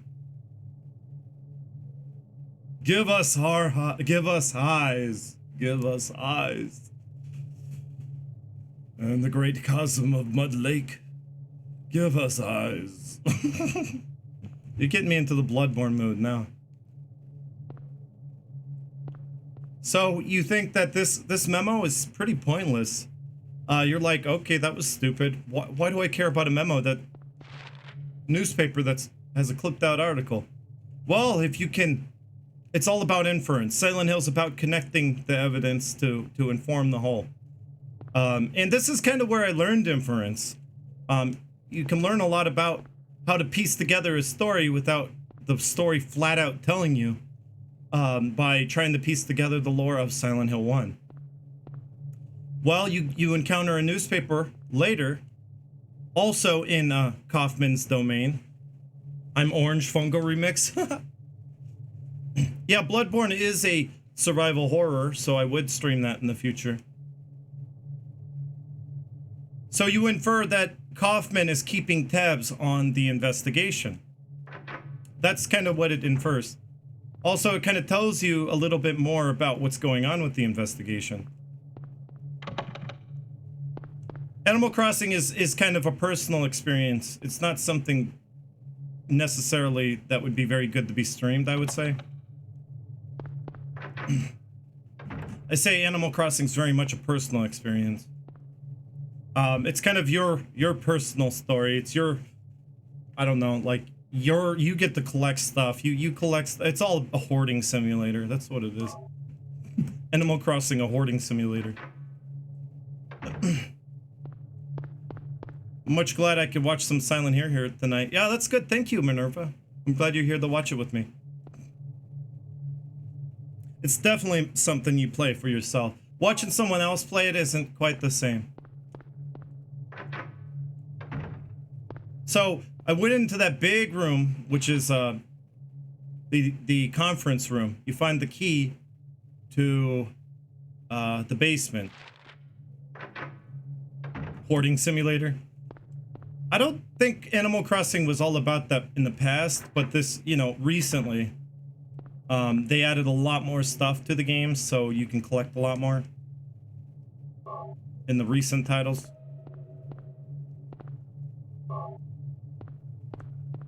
So in there, we get a bottle.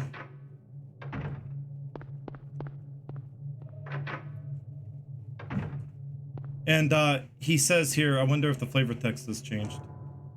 The shelves are all messed up. Who did this? Yeah, the flavor text is very different in the PAL version, in the European version. I'm not, it said like, you know, like, it said something completely different. I wonder why they changed them so drastically. But basically, it's just telling you, you know, it's asking you, it's putting that question in your head. That's what Silent Hill does a lot. Now, normally you would not be asking who did this, but since Silent Hill asked, now you are thinking it. You are thinking, who did this? And it looks like a picture of Jesus on the wall. Okay, I don't know what that is. It's so pixelated I could barely make it out, but almost looks like a picture from the, like, you know, your 10 cents a day can save this child, can feed and fully clothe this child, just 10 cents a day.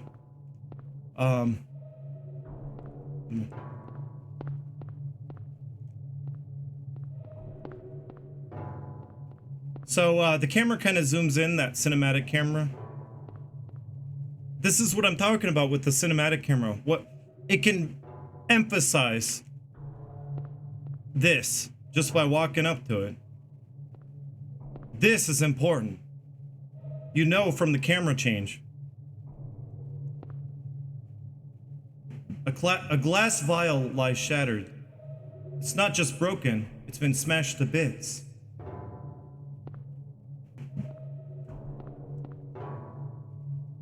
Books are scattered around the desk. Nothing else of interest here.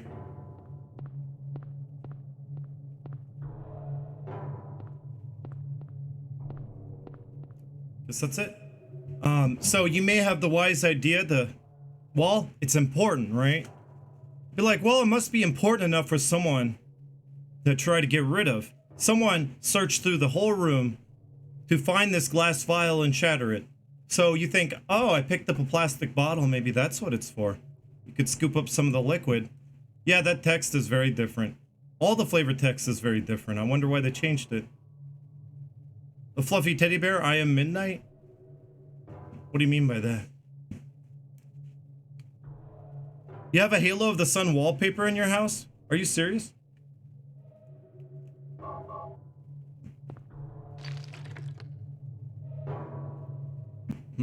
What's this? Glass vial lies shattered. Now I just want to go through the game and just like examine everything and take note of everything that's different. I think all the flavor text is different. Like all of it. Red liquid found in a broken vial in the hospital director's room. Makes me wonder why it's all so different. They probably got a different translator. Oh, by the way, if you haven't joined the Discord, I do invite you to the Discord. Jump on it. Here's a little link. Join the Discord where you can be with your friends. Everyone's, you know, big fans of Silent Hill. You can talk about it there. You can post your pet pics. I can post ping pics if you want to see more ping. All right, Joy, you have to go to sleep. You don't want to? I know you're having such good times here. But Joy, you go to sleep. It's really late where you are. I understand. I'll be back tomorrow around the same time I started today. I think it's a good idea to start around the same time. So tomorrow I'll be live probably around 11 a.m. like I was today, Central Time. I'm going to keep going until I think the end of the hospital part. Yeah, you're not really supposed to figure out the Glophodus in the first playthrough. Maybe you'll collect it. You might think to collect it. I know I did. I just never knew to use it. And how would Harry know? You know, what it's used for. You would have no reason to know. Quesadilla, well, thank you so much for redeeming those points to say you are enjoying this stream. It means a lot. Thank you, Quesadilla.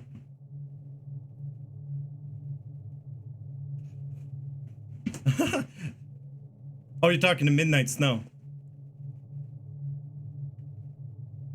Oh, I have a lot of people to greet in Discord after the stream. Are you serious? How many people, Kadaji? A lot of people joined? Vending machine, it doesn't work. So Joy, you can go to sleep, and I'm just gonna continue on for a little bit. Yeah, always a good stream. Thank you so much, Quesadilla. A lot of people like to say, because Harry would have no idea what the red liquid's used for. So people like to say that the canonical ending is not the one where Sybil lives. And then Homecoming comes around and says that Sybil never made it out of the town. And then you're like, well, I guess the canonical ending is the good minus ending. But I always like to think the good plus ending is the canonical ending. It doesn't really matter.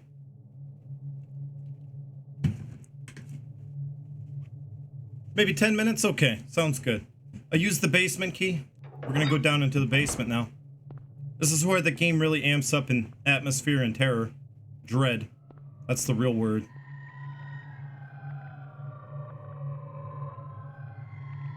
And I don't take anything made by any Western team as canon. It's okay, Joy. This is maybe not the best thing to be seeing or hearing before bed. You just calm down. You're with me. We'll keep you safe.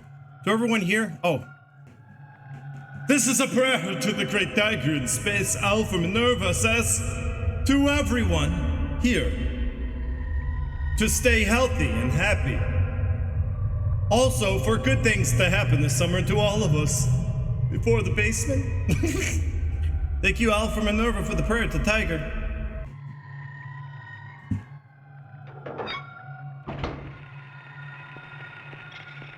Now 10 people? That's pretty cool. That's a lot of people.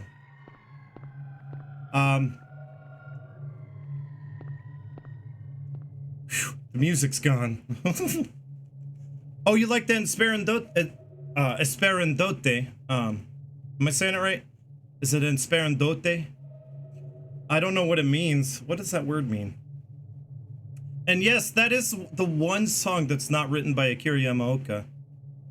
They kind of licensed a musician from Spain, I believe, to write and sing that song. It's a very odd song. It seems like it doesn't really fit. It's kind of out of place, but it's very different. Hey, Abs, what's up? Waiting for you. Mexican tofu? Yeah, that song was really intriguing to me. In fact, Silent Hill 1 introduced me to that genre, which I didn't know it was a genre of music that kind of opened me up to world music. Well, thank you, Kaka.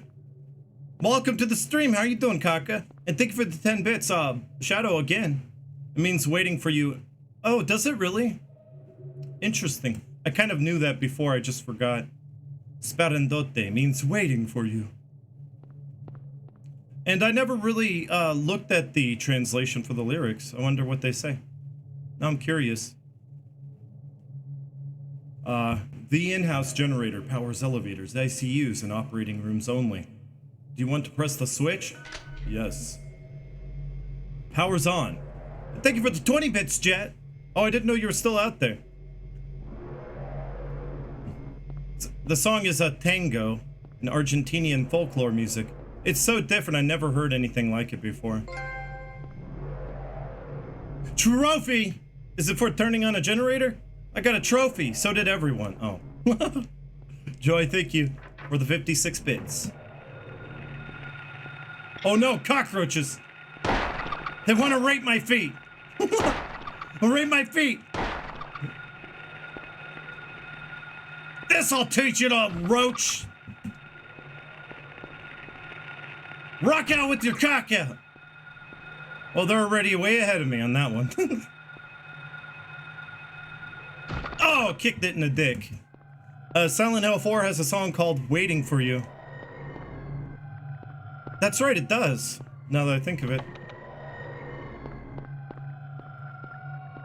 Although the Waiting for You in Silent Hill 4 is very different. And doesn't it have different... It's not really based on the Esperandote song, is it? Oof. It's a sad song, just the way it sounds and feels. It's really sad. The Halo of the Sun, it uses modified Norse runes on it. Yeah, it does, because it's kind of like, you know, it's kind of showing how the cult has... Like, a lot of Silent Hill is based on real world, kind of like mythology, and pagan symbols are real, but they're kind of trying to show how the religion has changed. I kind of want to check out the other rooms here. Yeah, the songs in Silent Hill 4 are pretty good. Even Akira Yamaoka said himself that he really didn't have much other than the soundtrack on his mind when he made Silent Hill 4. Well, that much is obvious. Alright, let's go to the second floor. At least he put a lot of effort into the soundtrack. Now, the sound design of the enemies and stuff, that could have been a little bit better. Silent Hill 4's sound design was really awful. And what really got me into, like, sound design, like, I made all the sounds for all the alerts. Like, the bit alert, all that stuff I kind of engineered. I got into that because of Silent Hill. It got me really interested in sound design. You gotta thank Akira Yamaoka for that. Lock is jammed. The door cannot be opened. Yeah, some music from Origins is good, but then some music in Origins is really bad.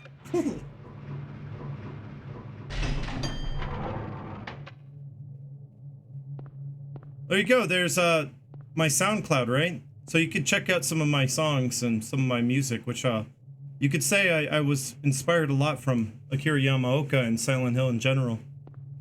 Inspired a lot by. Actually, I've read that they had to rewrite the lyrics 5 minutes because the original translated lyrics didn't fit. Oh, so Waiting for You on the Silent Hill 4 soundtrack was... The lyrics say, among other things, what do you want from me? Who are you? And things like that. I missed this by Lupus. I love the way you take care of them as wasting handgun ammunition on them. Why can't Harry just walk on them or something? I know, right? Just walk on them. Step them. Step on them and squish them. Like bugs. Had to nap almost midnight here in UK. Oh, Jet. That sounds good. I'm gonna be back tomorrow around a good time, so you can catch me earlier. I'll be starting... Well, it's been already 7 to 8 hours on this stream. So I'll be starting around 7 to 8 hours earlier than, you know, you could do the math. It's 11 a.m. Central Time. Lock is jammed, door cannot be opened. Well, that's all the floors. We tried every floor. What else is left?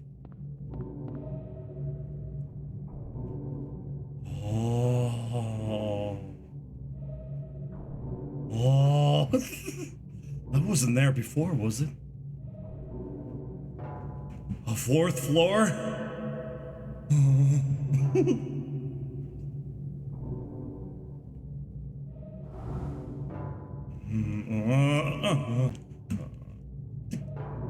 I can't hit it.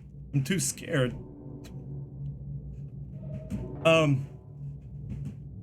So that right there, the Team Silent even said themselves, that was more so just the mindfuck. It was really nothing. Like, a lot of people theorized that for, you know, like in Japan. Now, you gotta think, this is a Western culture game. Yes, in Japan, it kind of is similar to the word death. She. Is that right? Yeah. She, which is very similar to the word death. There are no fourth floors in Japan. That's really not the intention here. They designed this game completely for Western audiences. They said it was really just something to mess with you, really. They said it really had no meaning behind it. I believe that's what they said. Though I like to think that, too. I like to think that it's just one of those mindfucks, honestly. It's to get you, so you get back in the elevator and you think that maybe I missed it. Maybe I didn't see it before. It's just to mess with you. But also when you hit that floor, that's when the nightmare comes. Now, by the way, pay attention to the next scene. Remember when I was kind of theorizing that the nightmare is when Alessa falls asleep? Well, we're going into the nightmare and a cutscene plays that's very interesting. Why is it important? Because it's also showing that during the nightmare, Alessa is projecting herself into town. So pay attention.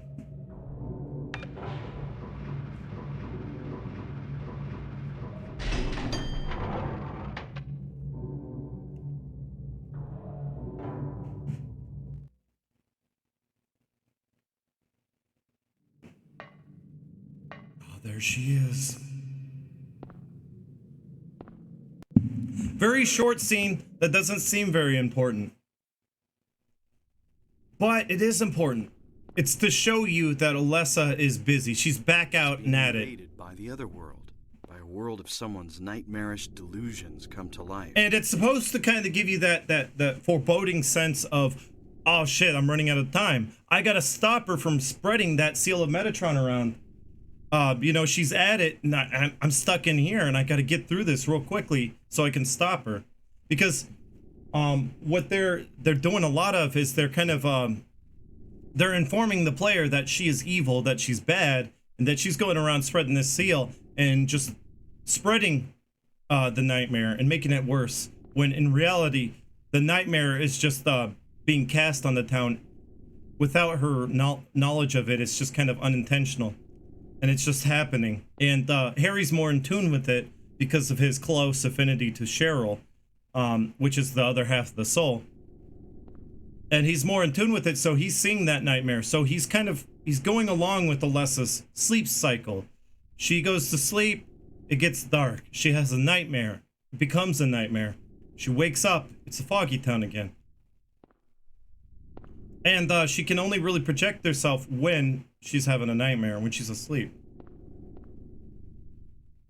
American Idiot, what happened? Oh yeah, you translated the death symbol for 0 equals spirit. Oh, interesting. I didn't know 0 meant anything.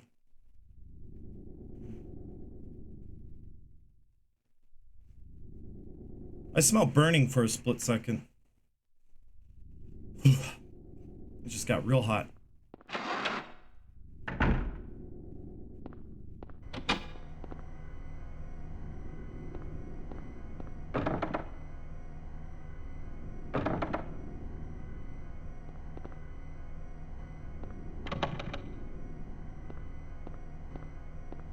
So the door's locked behind you to give you that sense of there's no going back, which Silent Hill does a lot of in all the games. Kind of gives you the sense that you can't go back. That once you start proceeding forward, you're kind of like, you're kind of committed. Oh, interesting, American Idiot. Well, you're not an idiot after all. Now it's completely dark. Now, I like to explore a lot of the rooms in the hospital. They're all very different. You have a nice nightmare, right? And the dread of the music is really awful. Anyone else stuttering constantly? I hope you're not. This emulator seems to be causing a lot of problems. I wonder if it is the emulator. It could just be my internet. And then you catch a glimpse of the puppet nurse.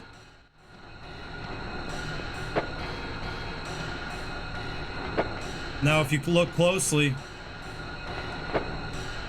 Have you seen a little girl around here? Short, black hair, 7 years old? Not here! So you look closely, you can kind of see a figure in its back. It's kind of like it's kind of possessed. That's why it's called a puppet nurse.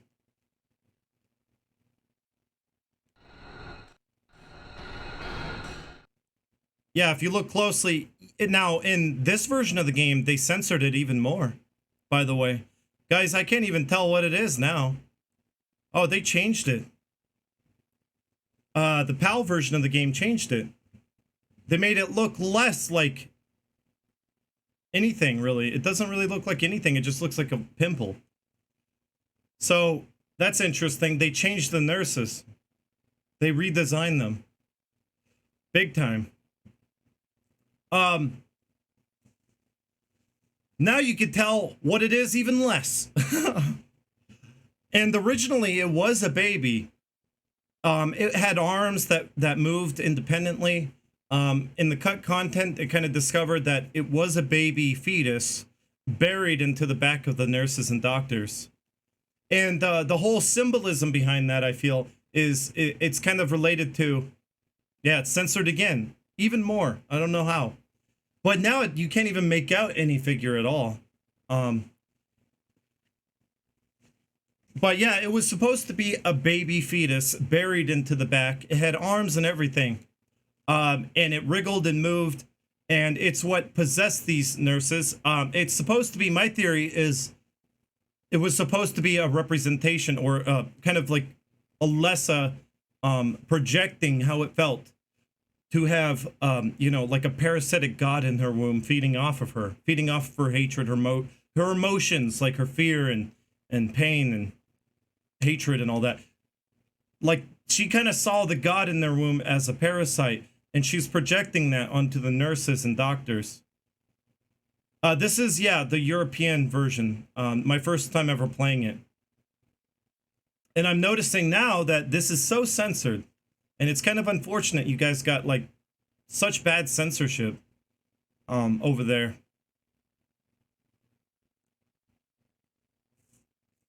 Yeah. Alessa saw herself as a burden. That could be that. I don't really see seeing herself as a burden, as a lot of it, well, a lot of it was caused by them, she would think. That, you know, they're responsible for it anyway. So a lot of these people were, like, without her knowing, I feel like it was more unintentional. Ingrenade with 2 months. Thank you for the Twitch Prime sub, Ingrenade. Welcome. So there you go. We got started off with 2 out of 222. 2 out of 22. Yeah, it looks like mole people in their backs.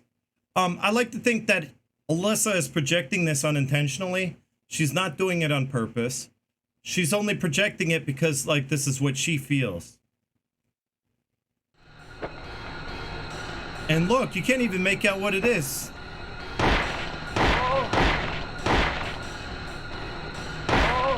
Does it even move? Barely.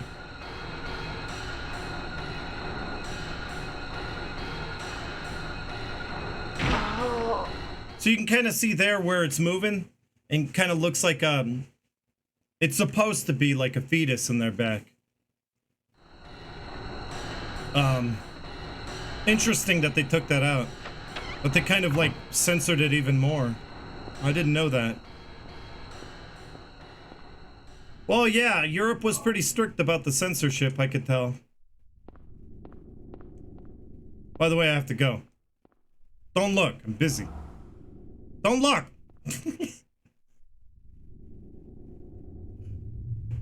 Why not talk to the tiger in space while I go in the urinal for a second? Just give me a little time here. Oh, thank you, AJ408, for the follow. Would have left the arms on it. Would have been so creepy. Yeah, the arms would have been creepy, Tiggleton. Also, they aren't so weird. I always felt like they were really out of place. These puppet nurses and doctors felt out of place. And now they don't really feel out of place when you find out that they're supposed to be fetuses. And it really goes along perfectly with the other monsters, and that they're projections of Alessa.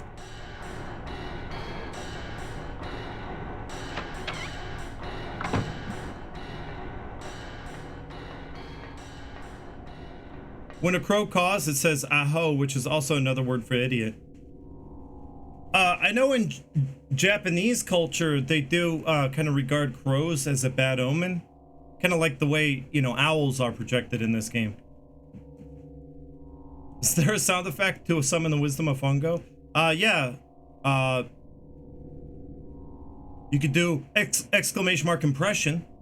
But the first impression is most lasting. Or you could do exclamation mark. I don't know what else there is. texture, translucent texture. But the first impression is most lasting. There you go. That's pretty smart stuff, because the first impression is very important. Like when you're playing these like these beta games, these what do they call them? Steam Greenlight. These games that are unfinished, but they release them so they can get revenue while they're developing it actively. The problem with that is that, well, you go into a game that's unfinished, your first impression is going to be tarnished. I feel like a big problem with these early access games, and why Silent Hill focuses so much on the first impression.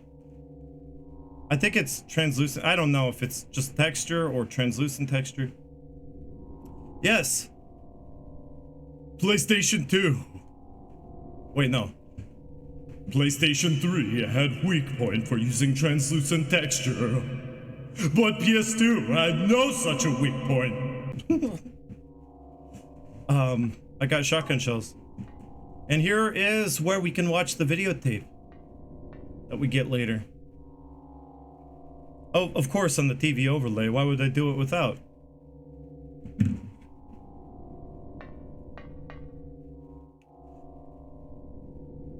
Flavor text is different. VCR, it's old but usable.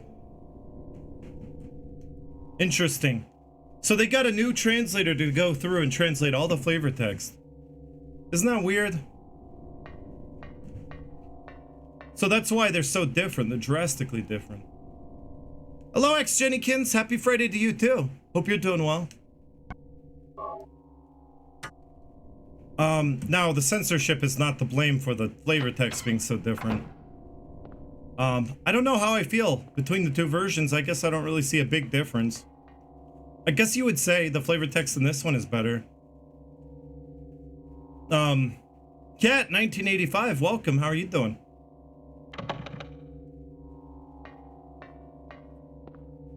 It's not a weak point, it's a weakness.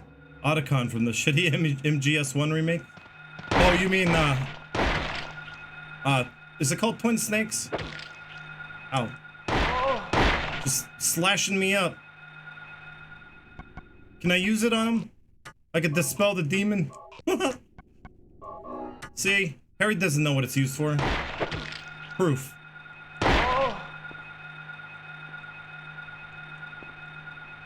Did you ever notice how the fetus nurses sound like Betty White orgasming? They kind of do, don't they? I never thought of it that way. Oh! Oh! Too funny. And the doctors sound like Tim Allen.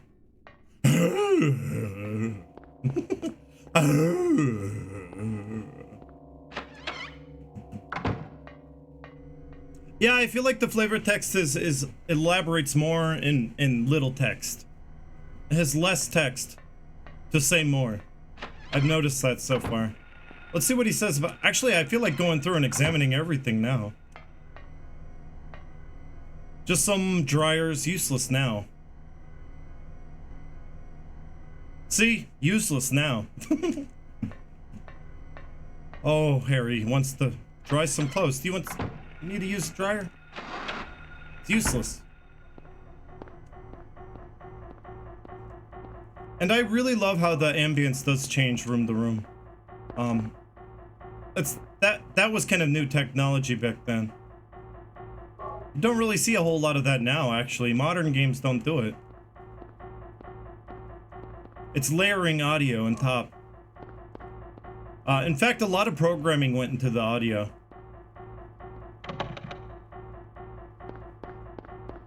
He's gotta dry the shit stains in his pants.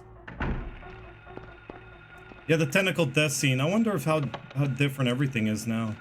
I can't wait to see how different everything else is. And die. So they've been altered slightly. They do. You can't even tell what it is in their backs anymore.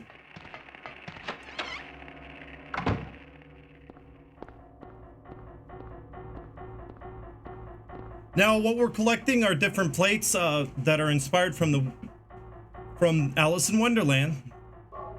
Now, the first riddle, the keys for the eclipse, those were inspired by Wizard of Oz. Children's stories. You know, stuff that children would have grown up with. So we got the plate of turtle in the bathroom. Interesting. We got the plate of cat on the wall in a room like this. Oh, it's your plate. Plate of cat. Thank you for the follow.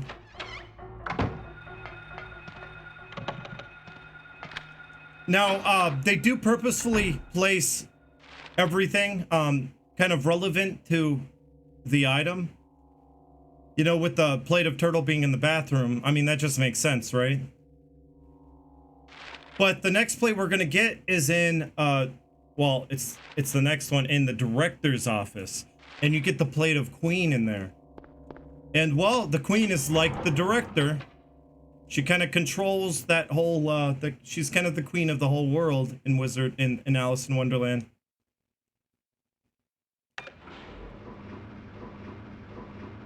And you know, the director Kaufman is kind of in control of the whole operation, the whole drug operation. That's kind of the parallel there. Silent Hill uses a lot of metaphorical parallels. There's the Tim Allen.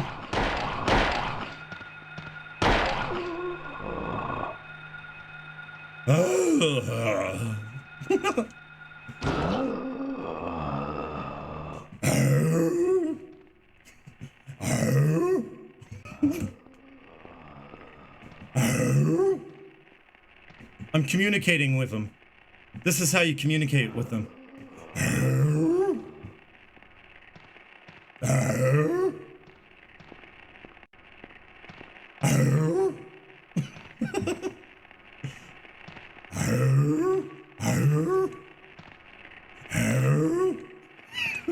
It's not coming at me very quickly, is it?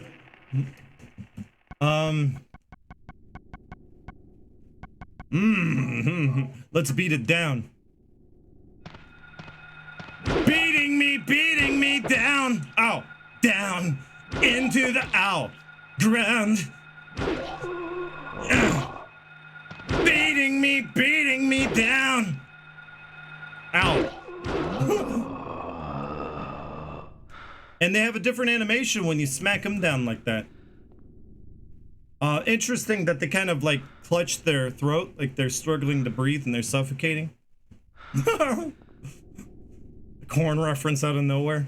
Oh, Purple Hellion, you're totally there. You're out there.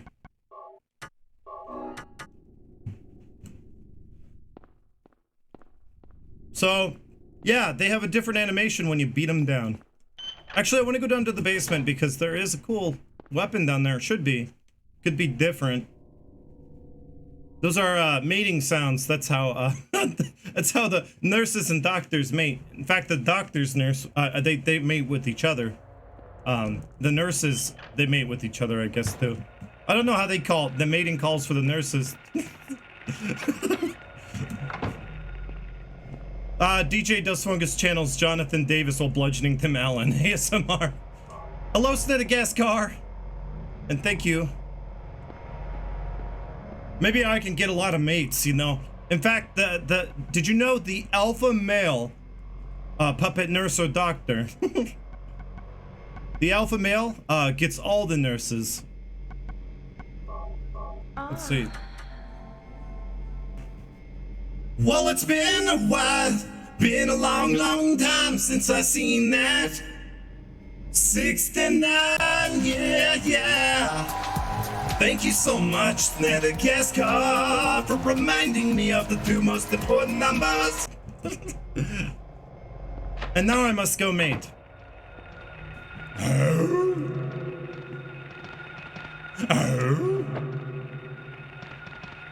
Now observe, as one nurse holds me down. This is the mating ritual. Observe, as the nurse holds me down in order to mate with the other nurse. I'm gonna die doing this. Ah! Get off me! Oh. Okay, maybe I need to stop calling him. Oh. By the way, if you go in this room, it's really cool. You can get held down by 2 nurses. Oh, it didn't work. Sometimes you can glitch them so that they both hold you down. There we go. Now, you can observe the mating ritual in high definition. Melanie K. Melanie K, thank you for the raid. Welcome, Melanie.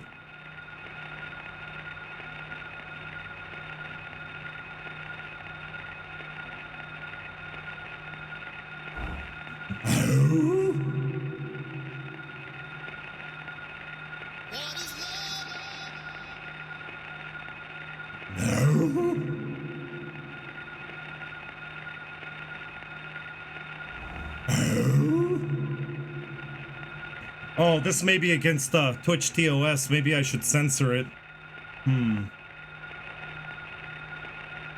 Don't look! They're mating. Please stand by while the mating ritual commences. Just give it a little while. Hello! Thank you for the raid, Melanie K. I gotta follow you. And thank you, Ryo Kanel, for the subscription, a 3-month sub.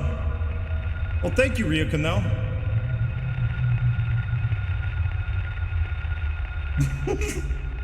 No, you can see it. You can see it behind me. There's no censoring this.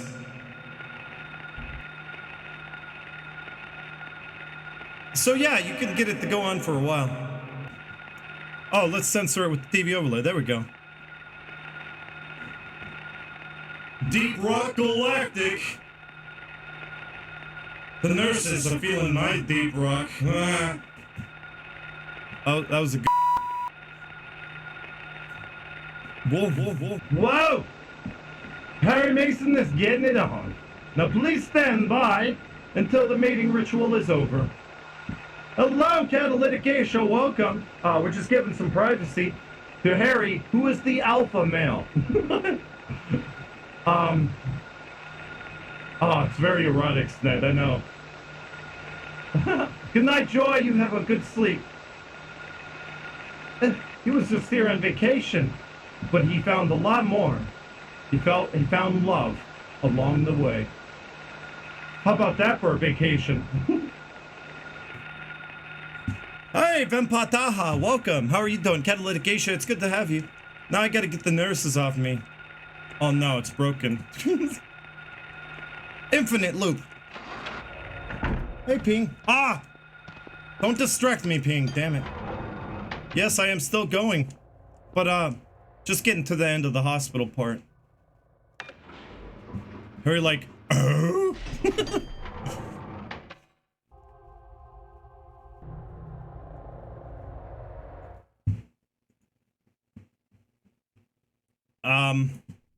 So, we gotta go get the plates. We got 3 of them.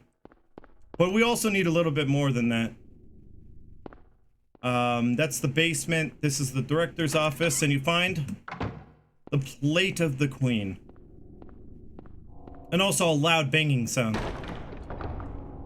It's like I called that one, didn't I?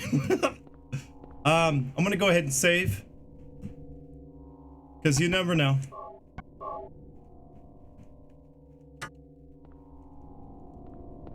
So, the plate of the queen is in the director's office because, well...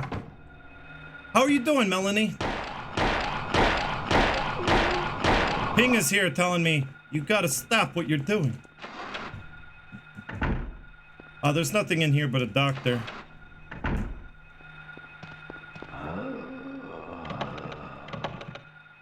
Two weeks until Final Fantasy VII's... Aw, man. Final Fantasy VII Remake is coming out in 2 weeks, guys. Now, I heard it's not the whole game. They're gonna release it in segments and chapters. Too bad I'm only a survival horror streamer. There's not a whole lot on the horizon for survival horror. I would totally stream that, but no. I stick to survival horror. I'm gonna be playing it though, for sure. Next week, Resident Evil 3 remake comes out. That's awesome. I guess I could play that one. I was gonna stream today or tomorrow Resident Evil 2 remake because I've never streamed it on Twitch. Can you believe it? I never streamed. Why? Because, well, people kind of knew my opinion on it and they weren't too interested to see me play it anyway. I was kind of like, I would be able to have fun with it though. I think it would be a fun game to stream at least.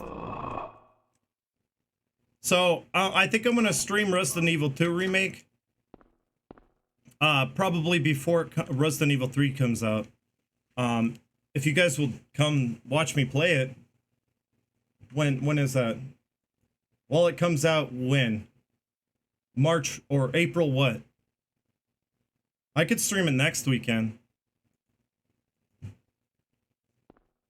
Puppet Combo is really awesome. In fact, the first game that I played when I came to Twitch was a Puppet Combo game. I played the Glass Staircase. I do pledge to them on Patreon. Is it really April 3rd?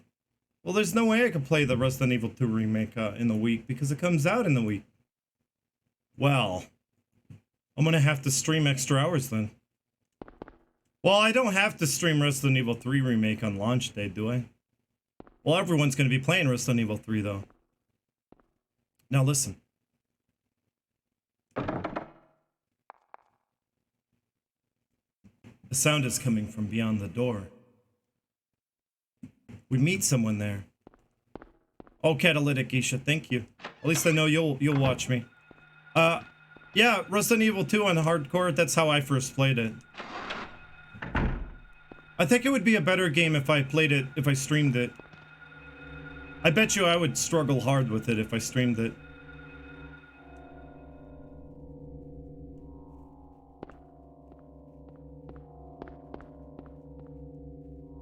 So we got 3 plates. I feel like I missed the door though. Hardcore, you say? Did we go into the storeroom? I think I might have needed something in there. Let's go back down.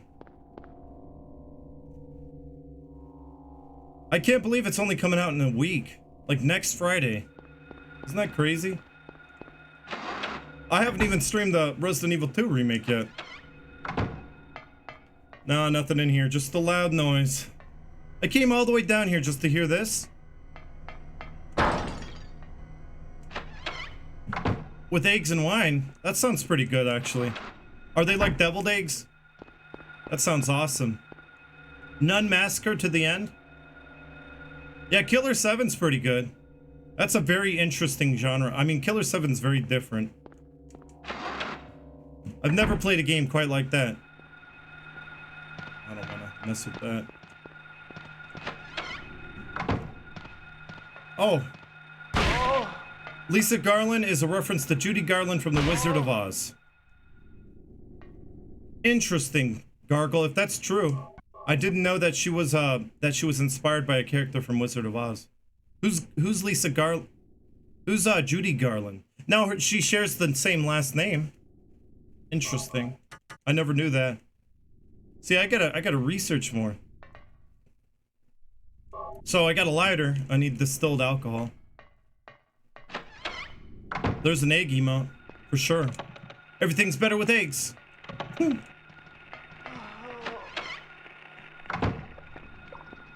Did we get the blood pack? I think we did. Last plate. Now watch this, you could do this. I didn't show this last time.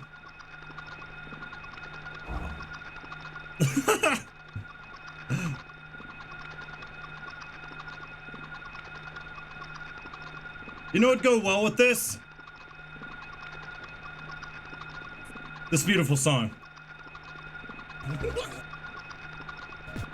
I didn't... This is the rhythm of the night. Oh, Joe Ramirez style. This is the rhythm of the night. Oh yeah. The rhythm of the night. This is the rhythm of my life. Oh yeah, yeah. The rhythm of my life. This is the rhythm of the night. The night. Oh yeah. The rhythm of the night. Oh my god, it's glitching out. My life. Oh yeah. The rhythm of my life. Well, that kind of went well. So yeah, you can target the tentacles and it kind of looks funny. Rhythm of the night. That was the Twitch Sings from earlier. Here, I could link you to it. Twitch Sings didn't really keep up. It's been lagging really bad for me lately. But yeah, there it is. I did a Joe Ramersa homage at the end. I was like, I'll sing this as Joe Ramersa, it'd be easier. So, these are kind of like blood-sucking tentacles that are like, you know, they are in Silent Hill 3. Judy Garland plays Dorothy oh, which is why, okay, so the actress's name is Judy Garland. She played Dorothy. Gotcha, Gargle. This is the rhythm of the night. Oh, night. Oh, yeah. I wonder, you can shoot them and they actually bleed, it looks like. They kind of drink their own blood. Yeah, drink your own blood. Haha. That's evil. That's the worst thing. I'll make you drink your own blood. So, you know, this is kind of a crazy thing. You find the plate of Hatter. Well, Harry looks kind of like a Mad Hatter going all crazy. And the tentacles, it kind of fits. And there is kind of a parallel to these tentacles in Silent Hill 3, you know, where you use the hairdryer.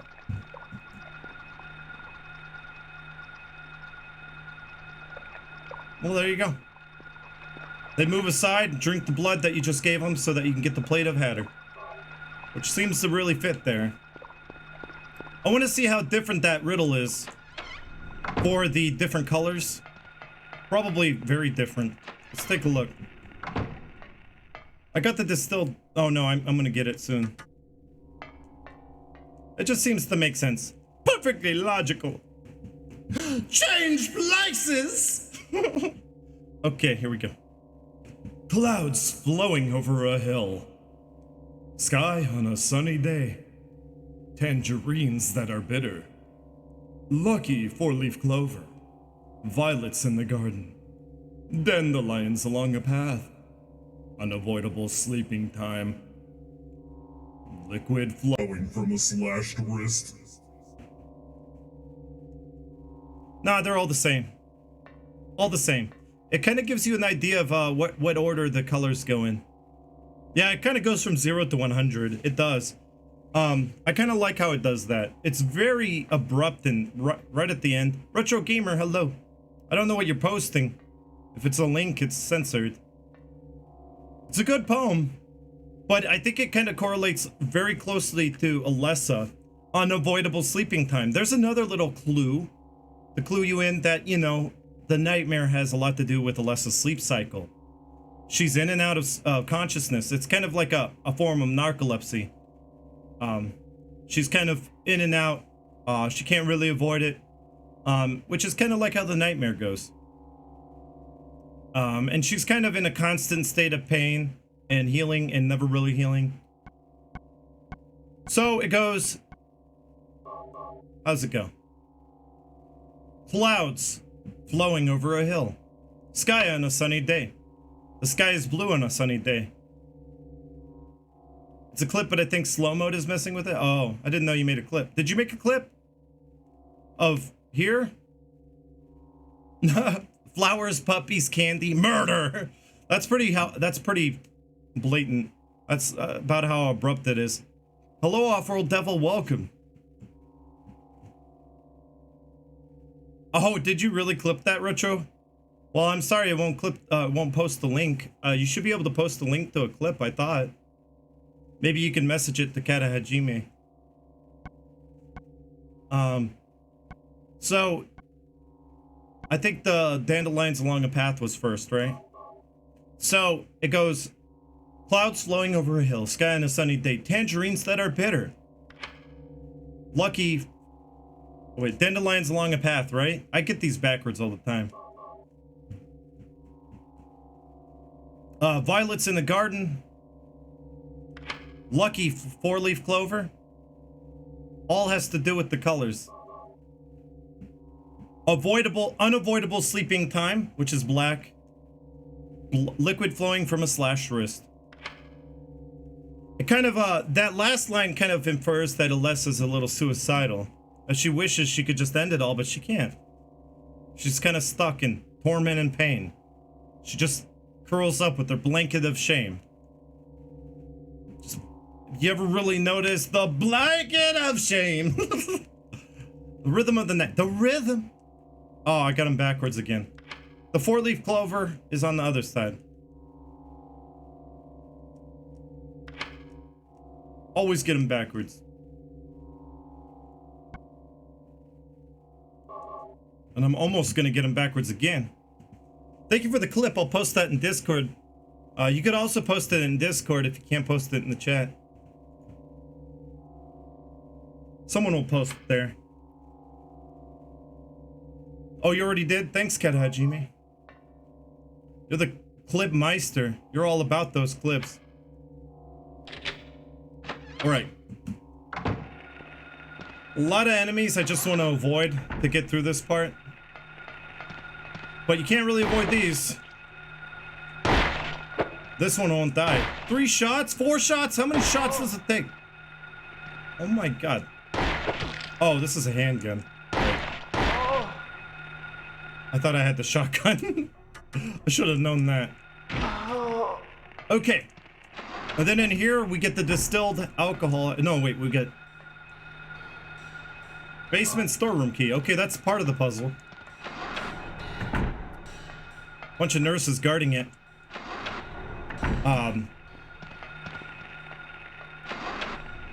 This is your chance, Harry. You can mate with all of them. Just do the mating call. You know. There's one back here.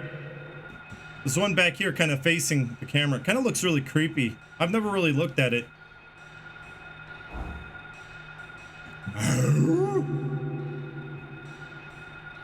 She's in prime position for mating.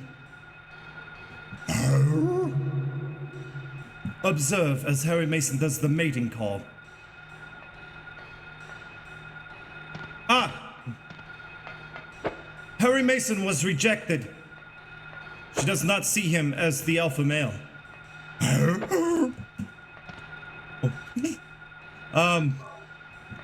Sexuoni, hello. How are you doing?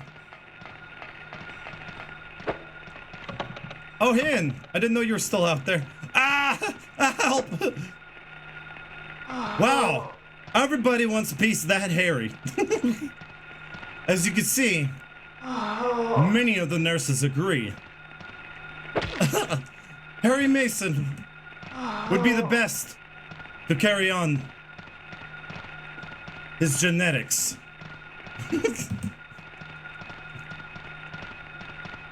It's the best genetics. True ladies man.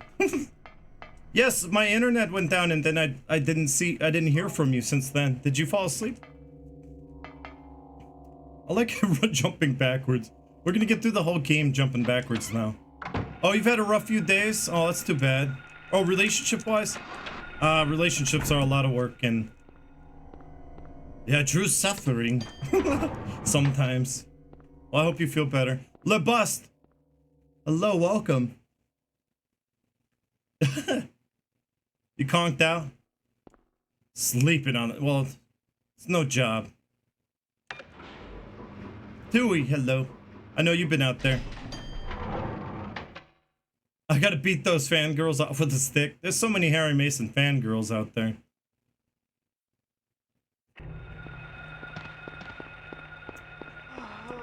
Just do that mating call and they flock to you.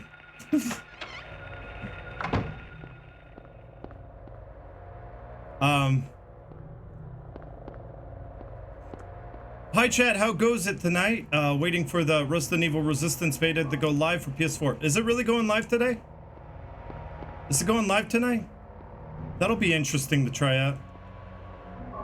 Welcome to the chat, how are you doing? Fox Howls.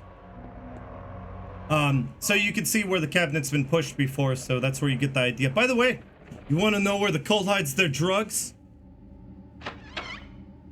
This is where the cult hides their drugs. But if they're hiding drugs here, what else could they be hiding? That's what you gotta ask. They're hiding a lot here. Must be on drugs.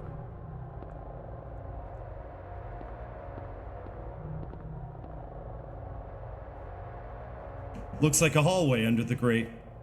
Can't move it since the vines have grown around it.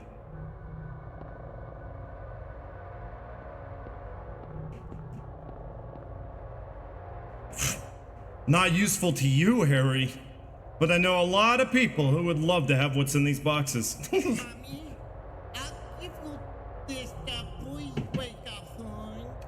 Hi, Lee Chan. Maybe some Resident Evil shenanigans later. If that's really what's happening. You can watch the 2 Twitch things in the highlights. I need to fix the lag on Twitch things so it's not like that anymore. I did What Is Love again. I can't believe I did. Even better than the first time.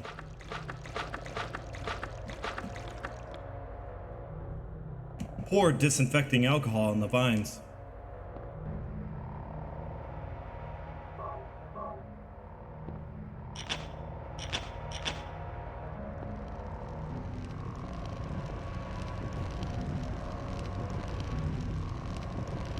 Fire!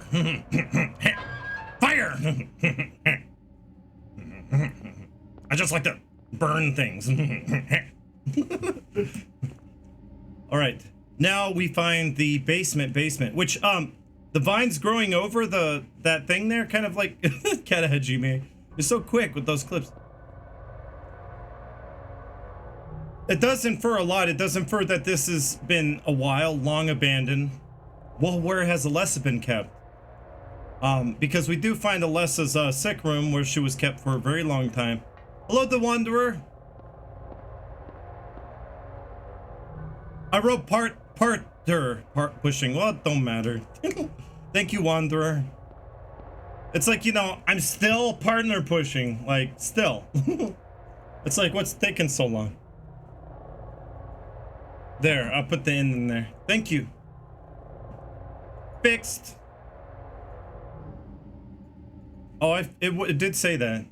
No, the Wanderer was right.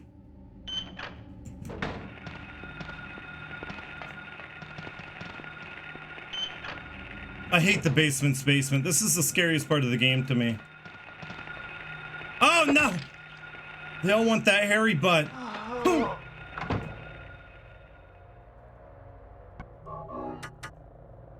All right, Black Magic, you have a good... Black Magic, you have a good sleep. It was nice of you being here and lurking, and we really enjoy your company. Someone's breaking shit. So this room's really annoying, right? Was that another clip from the Jamin? Welcome, Jamin. God, shut up. It's all about the he said, she said bullshit. I just want to break. Ooh. Where are we going? In here? Oh, we got a VHS tape. Here we go. Videotape. Nice. So what's it for?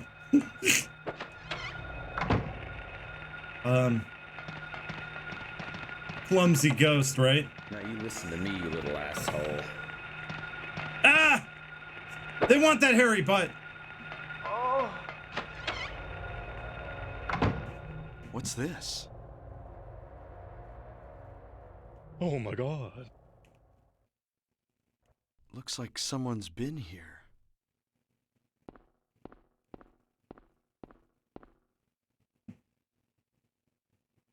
Alessa.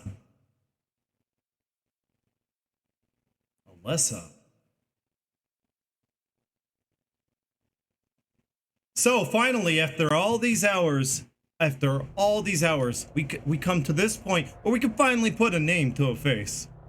So we finally have some idea of who's doing this. And it's like, why this room? You don't really know much about her at this point. Examination room key. It's like, why? A bed, what's it doing here? Who would?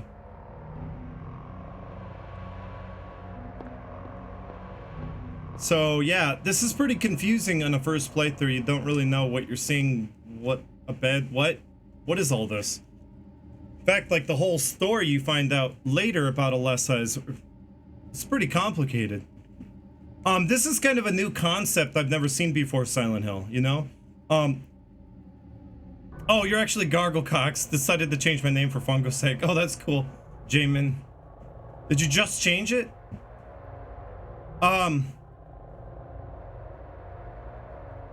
You know, like it's the first time I've ever played a game, and probably I can't think of many other games where you get through the whole story and you realize that that the whole story is about this person at the end, and then it gives you a whole new reason. You go into the game a second playthrough with a whole new like perspective on the whole thing once you realize that the story's about Alessa. It's very interesting. Join the Discord, that's right. Get on the Discord, guys, if you haven't already. I'm trying to make a collection. You can call it a Silent Hill HD collection. But mostly of people on the Discord. Just a bunch of Silent Hill fans and, you know, whatever, horror fans in general. The community kind of all gathers there. I'm making a Silent Hill HD collection out of you. Out of all of you. Well, that's not really a good thing, is it? That sounds kind of scary, actually. Right. And now we're about to get to a cutscene. We're about to encounter Judy Garland. The actress was inspired by this character we're gonna encounter. Also, if you've ever seen The Exorcist 3, which is a very good, it was supposed to be a standalone story to The Exorcist. The Exorcist 3 inspired this red nurse that you're about to see, Lisa Garland. Because there's this one nurse in Exorcist 3 that kind of stands out. It's the only nurse wearing red in The Exorcist 3, and she has a weird hat. She has a funny hat. But here's the thing, like, red isn't typically worn. In fact, red isn't allowed in a lot of hospitals because red is alarming. Generally, they like to wear, like, soft blues or greens. Something more, you know, comfortable on the eye. Red is alarming, which is why Lisa stands out with her red outfit. And you're about to see. Very unique outfit. A lot of scrubs are teal. Different shades of teal, but you know, she has a very unique outfit. Why? Because of Exorcist 3. If you watch it, you can see a nurse that's wearing all red. It's kind of no reason. Honestly, the reason why they took that outfit was because it stood out. And it was... I should play it. Leech Hound, you know, we gotta get more people. We gotta get more love for Silent Hill 1 because, well, who knows? Maybe there will be a reboot one day. Maybe the rumors are true and Konami's just lying to us, you know, like they always do. So here we go.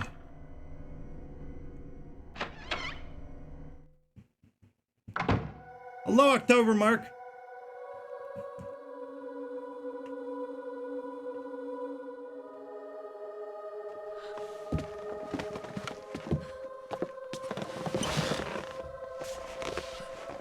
I've never been so scared in my whole life.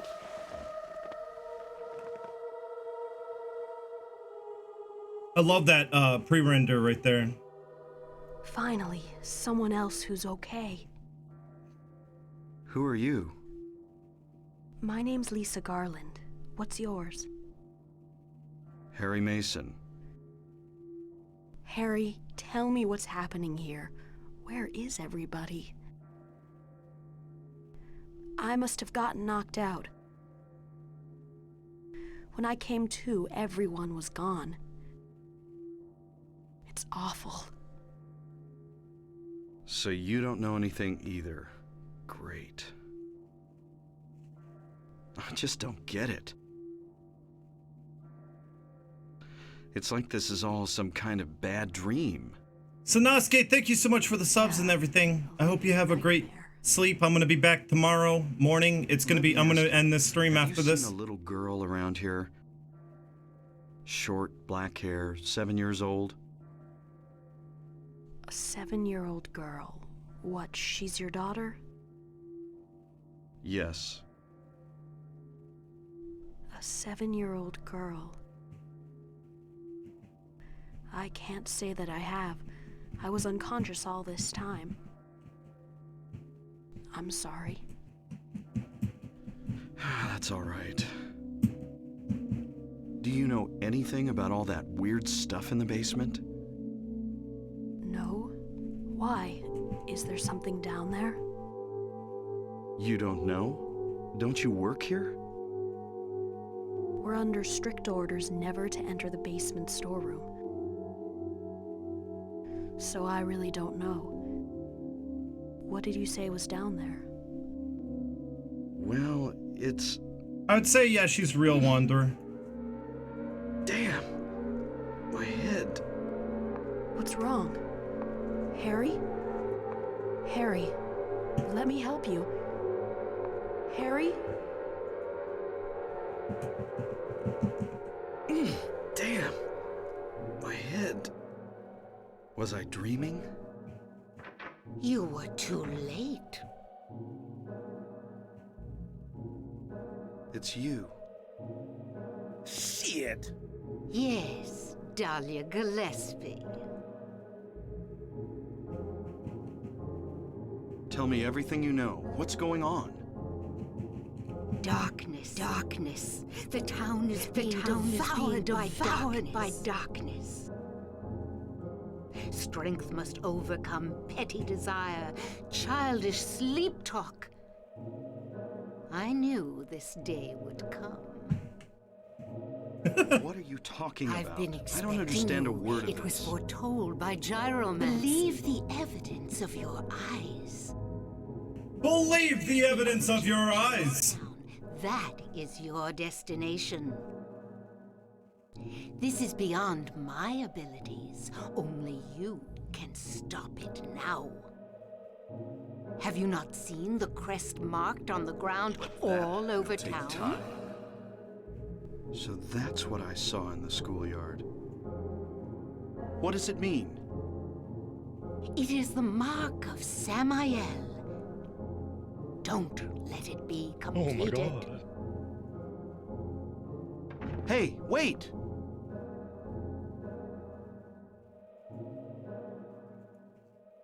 Okay, I don't know if you gathered much from that scene with all the sound commands. But that's the first time you get any inkling as to what is even going on. What is happening in this story? You get the first little hint from an unreliable character who could be lying to you, but what else do you have to go on?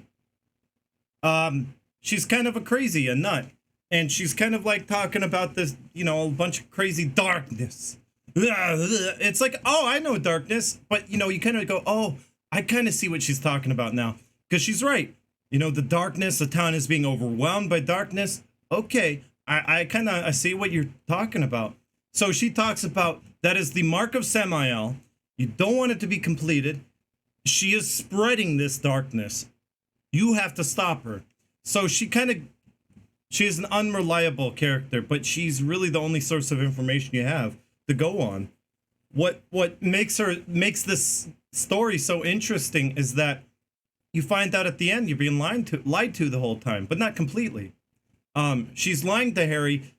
She's actually using him as a tool to capture Alessa, which Alessa does have that affinity with Harry, and she knows that because the other half of the soul was Cheryl. Cheryl and Alessa become one again, and she has this like closeness with Harry, and she knows that she can use Harry to get close to Alessa. She's kind of leading them around and telling them to stop the spread of the seal. The seal of Metatron is being spread everywhere. And she is using that as a coping mechanism. It's kind of, it's like a metaphorical and figurative meaning. What she's doing is she's kind of regressing in her mind. Because what Silent Hill is it's a projection of your psyche. It's a projection of Alessa's psyche and what she's going through. Metaphorically, she is regressing, or I guess like metaphorically, she is regressing into her mind to protect herself, shield herself from the cult and their meddling. But in the actual story of the game, she's going around and protecting herself by, you know, creating this kind of like world that she can move through so the cult can't get to her. The seal is a form of protection, as we learned from Silent Hill 3. It just doesn't work in Silent Hill 3 because you gotta believe. You gotta believe in the Lord, Tiger in space. If thou believeth in the Lord, good things will come. Amen. Okay. So you gotta believe. If you don't believe that what you're using is gonna work, then it's not gonna work. I think that's kind of the whole scenario there. Heather didn't believe this useless piece of crap was gonna work, so it didn't work. She is using a seal, spreading it throughout town, and kind of using it as a form of protection to protect herself. And it's working, and they can't really get through to her. But they do have some magical items like the Flauros that she already gave him. Told him to stop it. You must use the Flauros. But the Flauros uses itself when you come to the point to use it. Nice, Ryukin though. I love the guns. I was thinking about making new emotes of hands coming up. Not enough hands. So what she gave you a key to was the other church. And then the Flauros is a religious artifact. And the other church, or the antique shop where it's hidden, is kind of an altar where Dahlia and probably Alessa went to kind of pray in secret, using a white powder as an offering. Oh, Solento, you're still out there. Hello, Solento. Nothing unusual. Now, Silent Hill does that a lot because they want you to pick up the key. They kind of tell you nothing unusual, nothing important. They do that a lot to kind of point to one thing, which you should pick up the key, because if you don't, you'll find yourself running your ass across the map. The door's locked, and you'll be like, "Oh, I didn't pick up the key. Shit." And then you have to run your ass all the way back here to pick up the key. How is Harry inside Alessa's mind projection world? Well, she's pulling him into it. It's Silent Hill manifests the psyche into the real world. It's manifesting her psyche into the world of the reals. And so Harry has a close affinity to her. He seems to experience the night and day sleep cycle, whereas whereas other people don't. Like Sybil doesn't know a thing about darkness. It doesn't get dark for her. You pretty tired, Solento? Me too. I'm about ready to say goodbye for the day and come back tomorrow. If anyone's gonna play that Resident Evil that multiplayer that's like Dead by Daylight or whatever, maybe I'll see if I can get a copy and play it. Please let me know what you think of it on the Discord. If you haven't joined on the Discord, do. I'm gonna save right there, and we'll continue from here. A brief rundown real quick before we actually move on from here. But I did notice in the PAL version and the European version a lot of differences. And the big differences are the flavor text. Every single flavor text is different. Some of them maybe coincidentally got translated the same way, but I think they got a different translator for the English flavor text of the European version of the game. What? I didn't know about this. I'll copy the location of the antique shop to my map. So you use the phone book to find the antique shop. Did you know that? Oh. Interesting. Because I never really figured out how... Like, I guess if you stop here, he circles the antique shop. I used to have to just find it myself. That's probably in the US version. It probably has different text there. And I can't go back? Let's see if I can go back into the hospital. I've never really tried this. It's good to try new things. I think it's locked. It's not locked.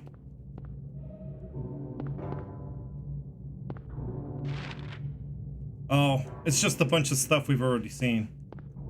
Well, let's see if the hospital, or if the elevator actually works.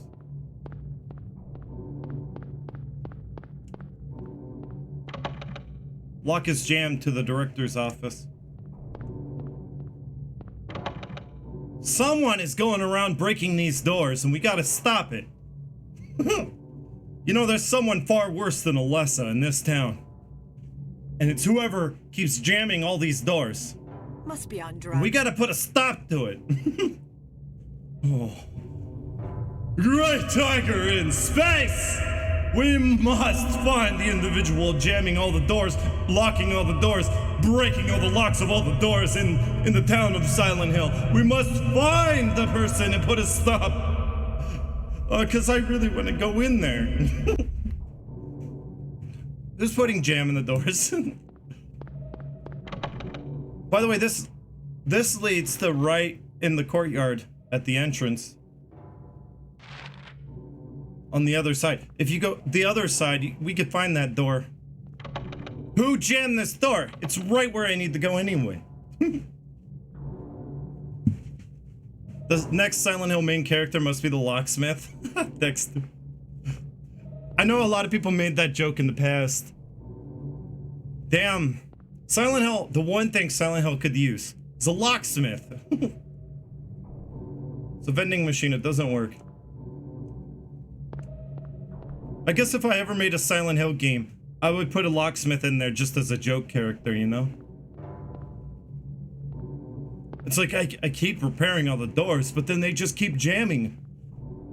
It's like no matter how many doors I repair, they just keep breaking.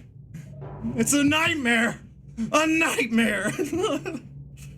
Oh, alright. Well, we gotta call an end to this. I'm gonna go ahead and just save state it here or whatever, but I'll probably load my state. Save state, put it in slot 1, and we're gonna put an end to this. Now it's time to end this.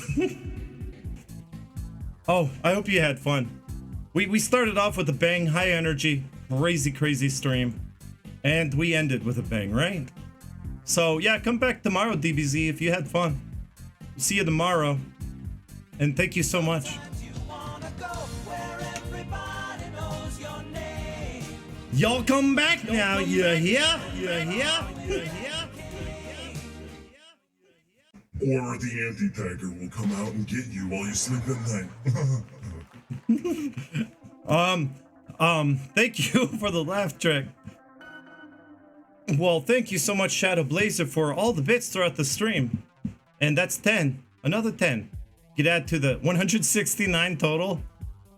Well, what do you know? All those little bits added up to the tiger.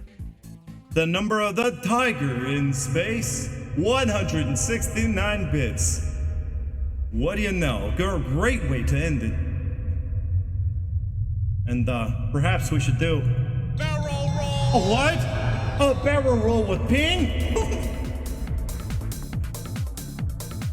Do a barrel roll, everyone. Do a barrel roll.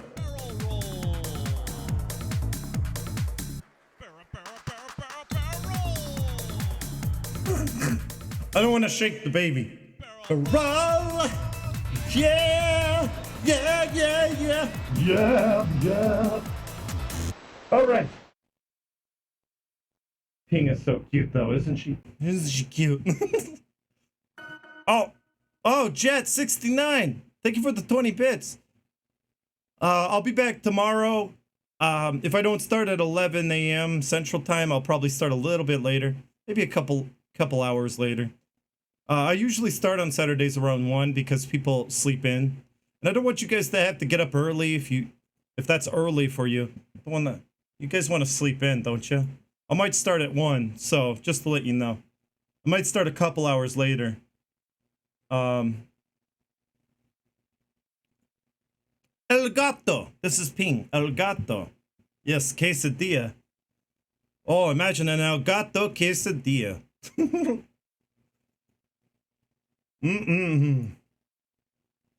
Gato quesadilla. What are people playing out there, I wonder? Oh boy. A lot of people playing Doom Eternal. I mean, like, come on. Get off of it. It's old already. Doom Eternal. I know Doom Eternal is, like, amazing, I hear. I haven't played it yet. A lot of people really enjoyed this raid last time I did it. You know, made new fans. Let's go ahead and raid Sir Avium. A great individual. I very much enjoy her streams, and she's very nice. Like Ping. And double Ping. Double Ping? Double the fun. Double the jewel. What double fun? Shit. Double Fungo.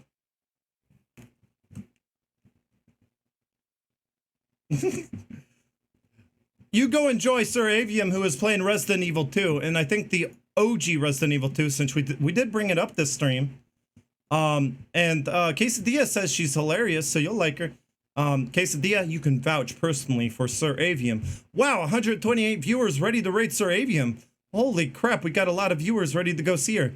That's awesome, guys. Well, thank you so much for making this a memorable raid. That's going to be memorable for Sir Avium, trust me. All right, Fran, you have a good one. I hope maybe next stream tomorrow you can get you can get that 1,000 hours if you haven't already. All right, everyone. Midnight Snow, Catalytic Geisha, you're awesome. DBZ Park. Oh, I want to go to this screen. Jet69, it was nice having you a part of this. DBZ Park, it's really nice to have you over here attending my live streams. Thank you, Hen, for waking up and at least seeing the end of it. Solento, I hope you enjoyed the stream, Solento. Alpha Minerva, everyone. Shadow Blazer, thank you for all the bits and awesomeness. And Quesadilla, K9 Dreams. I didn't know you were out there. And if I didn't mention it, don't worry about it. Enjoy Sir Avium.